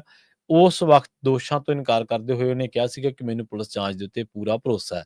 ਅਸਲ ਦੇ ਵਿੱਚ ਜਿਹੜਾ ਇੱਕ ਬੰਦਾ ਹੈ ਉਹਨੇ ਇਹਦੇ ਜਿਹੜਾ ਹਲਕੇ ਦੇ ਵਿੱਚ ਪੈਂਦਾ ਪਿੰਡ, ਉਸ ਬੰਦੇ ਨੇ ਬੰਦਾਊ ਦੇ ਨੇੜੇ ਉਹਦਾ ਪਿੰਡ ਹੈ। ਉਹਨੇ ਦੋਸ਼ ਲਾਇਆ ਸੀਗਾ ਕਿ ਸਾਲ 2022 ਦੇ ਵਿੱਚ ਉਹਦੇ ਉੱਤੇ ਦਬਾਅ ਪਾਇਆ ਗਿਆ ਕਿ ਉਹ ਆਪਣੀ ਜਿਹੜੀ ਜ਼ਮੀਨ ਹੈ ਉਹ ਵੇਚ ਦੇਵੇ, ਕਿਉਂਕਿ ਉਹਦੀ ਜਿਹੜੀ ਜ਼ਮੀਨ ਹੈ ਉਹ ਇੱਕ ਅਜਿਹੀ ਥਾਂ ਤੇ ਹੈ ਜਿਹੜੀ ਥਾਂ ਵਿਧਾਇਕ ਨੂੰ ਪਸੰਦ ਆਈ ਹੋਈ ਹੈ। ਉਹ ਕਿਹਾ ਜਾ ਰਿਹਾ ਕਿ ਦਾਦਾ ਤੇ ਮੇਰੇ ਪਿਤਾ ਨੇ ਜ਼ਮੀਨ ਵੇਚਣ ਤੋਂ ਇਨਕਾਰ ਕਰ ਦਿੱਤਾ। ਜਦੋਂ ਅਸੀਂ ਇਹਨਾਂ ਨੂੰ ਨਾ ਕਰ ਦਿੱਤੀ ਤਾਂ ਵਿਧਾਇਕ ਨੇ ਕਿਹਾ ਕਿ ਅਸੀਂ ਤੁਹਾਨੂੰ 80 ਲੱਖ ਰੁਪਈਆ ਜਿਹੜਾ ਉਹ ਵਿੱਘੇ ਦਾ ਦਿਆਂਗੇ ਤੇ ਇਹਦੇ ਕੋਲੇ 17 ਕਰੋੜ ਰੁਪਏ ਨੂੰ ਦਿੱਤਾ ਗਿਆ। ਮਤਲਬ ਜਿਹੜਾ ਵਿਧਾਇਕ ਖੁਦ ਮੂੰਹੋਂ ਕਹਿ ਰਿਹਾ ਕਿ ਮੈਂ ਤੈਨੂੰ 80 ਲੱਖ ਰੁਪਈਆ ਵਿੱਘੇ ਦਾ ਦੇਊਂਗਾ ਤੇ ਜ਼ਮੀਨ ਕਿੰਨੀ ਬੇਸ਼ਕੀਮਤੀ ਹੋਣੀ ਹੈ। ਉਹ ਕਹਿੰਦਾ ਕਿ ਸਾਨੂੰ 16.5 ਕਰੋੜ ਰੁਪਈਆ ਇਹਨਾਂ ਨੇ ਦੇਤਾ ਸਮਝੌਤੇ ਦੇ ਮੁਤਾਬਕ, ਅਸੀਂ ਇਹਨਾਂ ਨੇ ਜ਼ਮੀਨ ਖੋਹ ਵੀ ਲਈ ਸਾਡੇ ਤੋਂ, 16.5 ਕਰੋੜ ਰੁਪਈਆ ਇਹਨਾਂ ਨੇ ਸਾਨੂੰ ਦੇ ਵੀ ਦਿੱਤਾ, ਪਰ ਕਹਿੰਦੇ ਕਿ ਬਾਕੀ ਦੀ ਜੇ ਸੌਦਾ ਹੋ ਗਿਆ ਪਰ ਇਹਨਾਂ ਨੇ ਸਾਨੂੰ ਅੱਧੀ ਰਕਮ ਦਿੱਤੀ, ਯਾਨੀ ਕਿ 16.5 ਕਰੋੜ ਦੇ ਵਿੱਚ ਸੌਦਾ ਕਰਕੇ ਇਹਨਾਂ ਨੇ ਸਾਨੂੰ ਅੱਧੀ 8 ਕਰੋੜ ਰੁਪਈਆ ਦਿੱਤਾ। ਬਾਅਦ ਦੇ ਵਿੱਚ ਕਹਿੰਦੇ ਜਦੋਂ ਅਸੀਂ ਇਹਨਾਂ ਤੋਂ ਪੈਸੇ ਮੰਗੇ ਤੇ ਇਹਨਾਂ ਨੇ ਸਾਨੂੰ ਜਾਨੋਂ ਮਾਰ ਦੀਆਂ ਧਮਕੀਆਂ ਦਿੱਤੀਆਂ। ਇਹਨਾਂ ਨੇ ਸਾਡੇ ਪਰਿਵਾਰ ਦੇ ਨਾਲ ਸਾਡੇ ਘਰੇ ਵੜ ਕੇ ਜ਼ਬਰੀ ਸਾਡੇ ਪਰਿਵਾਰ ਦੇ ਨਾਲ ਵਧੀਕੀ ਕੀਤੀ ਤੇ ਉਸ ਤੋਂ ਬਾਅਦ ਇਹ ਵੀ ਕਿਹਾ ਕਿ ਜੇਕਰ ਤੁਸੀਂ ਮੇਰੇ ਖਿਲਾਫ ਸ਼ਿਕਾਇਤ ਕਰੋਗੇ ਤਾਂ ਮੈਂ ਤੁਹਾਨੂੰ ਖਤਮ ਕਰ ਦੂੰਗਾ। ਹੁਣ ਇਸ ਮਾਮਲੇ ਦੇ ਵਿੱਚ ਦੱਸਿਆ ਜਾ ਰਿਹਾ ਹੈ ਕਿ ਇਸ ਧਿਰ ਦੇ ਉੱਤੇ, ਇਸ ਜਿਹੜਾ ਵਿਧਾਇਕ ਉਹਦੀ ਧਿਰ ਦੇ ਉੱਤੇ ਸਮੂਹਿਕ ਬਲਾਤਕਾਰ, ਅਪਰਾਧਿਕ ਧਮਕੀ, ਧੋਖਾਧੜੀ ਤੇ ਹੋਰ ਜਿਹੜੇ ਦੋਸ਼ ਨੇ ਉਹਨਾਂ ਦੇ ਤਹਿਤ ਮਾਮਲਾ ਦਰਜ ਕਰ ਲਿਆ ਗਿਆ। ਆਪਾਂ ਭਾਜਪਾ ਦੇ ਬਾਰੇ ਗੱਲਾਂ ਕਰਦੇ ਹਾਂ ਕਿ ਭਾਜਪਾ ਕਿਸਾਨਾਂ ਦੀਆਂ ਜ਼ਮੀਨਾਂ ਖੋਹ ਰਹੀ ਹੈ, ਭਾਜਪਾ ਆਹ ਕਰ ਰਹੀ ਹੈ, ਉਹ ਬਿੱਲ ਲਿਆ ਰਹੀ ਹੈ, ਖੇਤੀ ਆਰਡੀਨੈਂਸ ਲਿਆ ਰਹੀ ਹੈ, ਬਿੱਲਾਂ ਦੇ ਰੂਪ ਦੇ ਵਿੱਚ ਐਕਟ ਲਿਆ ਰਹੀ ਹੈ, ਜਾਂ ਨਵੀਂ ਖੇਤੀ ਨੀਤੀ ਦੇ ਬਾਰੇ ਆਪਾਂ ਚਰਚਾ ਕਰਦੇ ਰਹਿੰਦੇ ਹਾਂ ਹਮੇਸ਼ਾ ਹੀ, ਤੁਹਾਨੂੰ ਦੱਸਦੇ ਰਹੀਦਾ ਕਿ ਉਹਦੇ ਵਿੱਚ ਕੀ ਕੁਛ ਆ। ਪਰ ਜਿਹੜੇ ਇਹਨਾਂ ਦੇ ਵਿਧਾਇਕ ਨੇ ਉਹ ਸਿਆਸਤ ਨਹੀਂ, ਉਹ ਗੁੰਡਾਗਰਦੀ ਕਰਦੇ ਨੇ।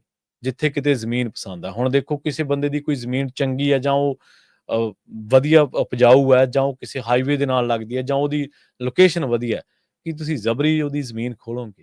ਤੁਸੀਂ ਤਾਂ ਅੰਗਰੇਜ਼ਾਂ ਨਾਲੋਂ ਵੀ ਟੱਪ ਗਏ ਹੋ। ਜ਼ਬਰੀ ਜ਼ਮੀਨ ਖੋਹਣ ਦੇ ਨਾਲ ਉਹ ਜਦੋਂ ਬੰਦਾ ਨਿਆਂ ਮੰਗਦਾ ਕਿ ਯਾਰ ਮੈਨੂੰ ਪੈਸੇ ਤਾਂ ਦੇ ਦਿਓ, ਜਾਂ ਉਸ ਤੋਂ ਬਾਅਦ ਉਹਦੇ ਪਰਿਵਾਰ ਦੇ ਨਾਲ ਤੁਸੀਂ ਵਧੀਕੀਆਂ ਕਰ ਰਹੇ ਹੋ।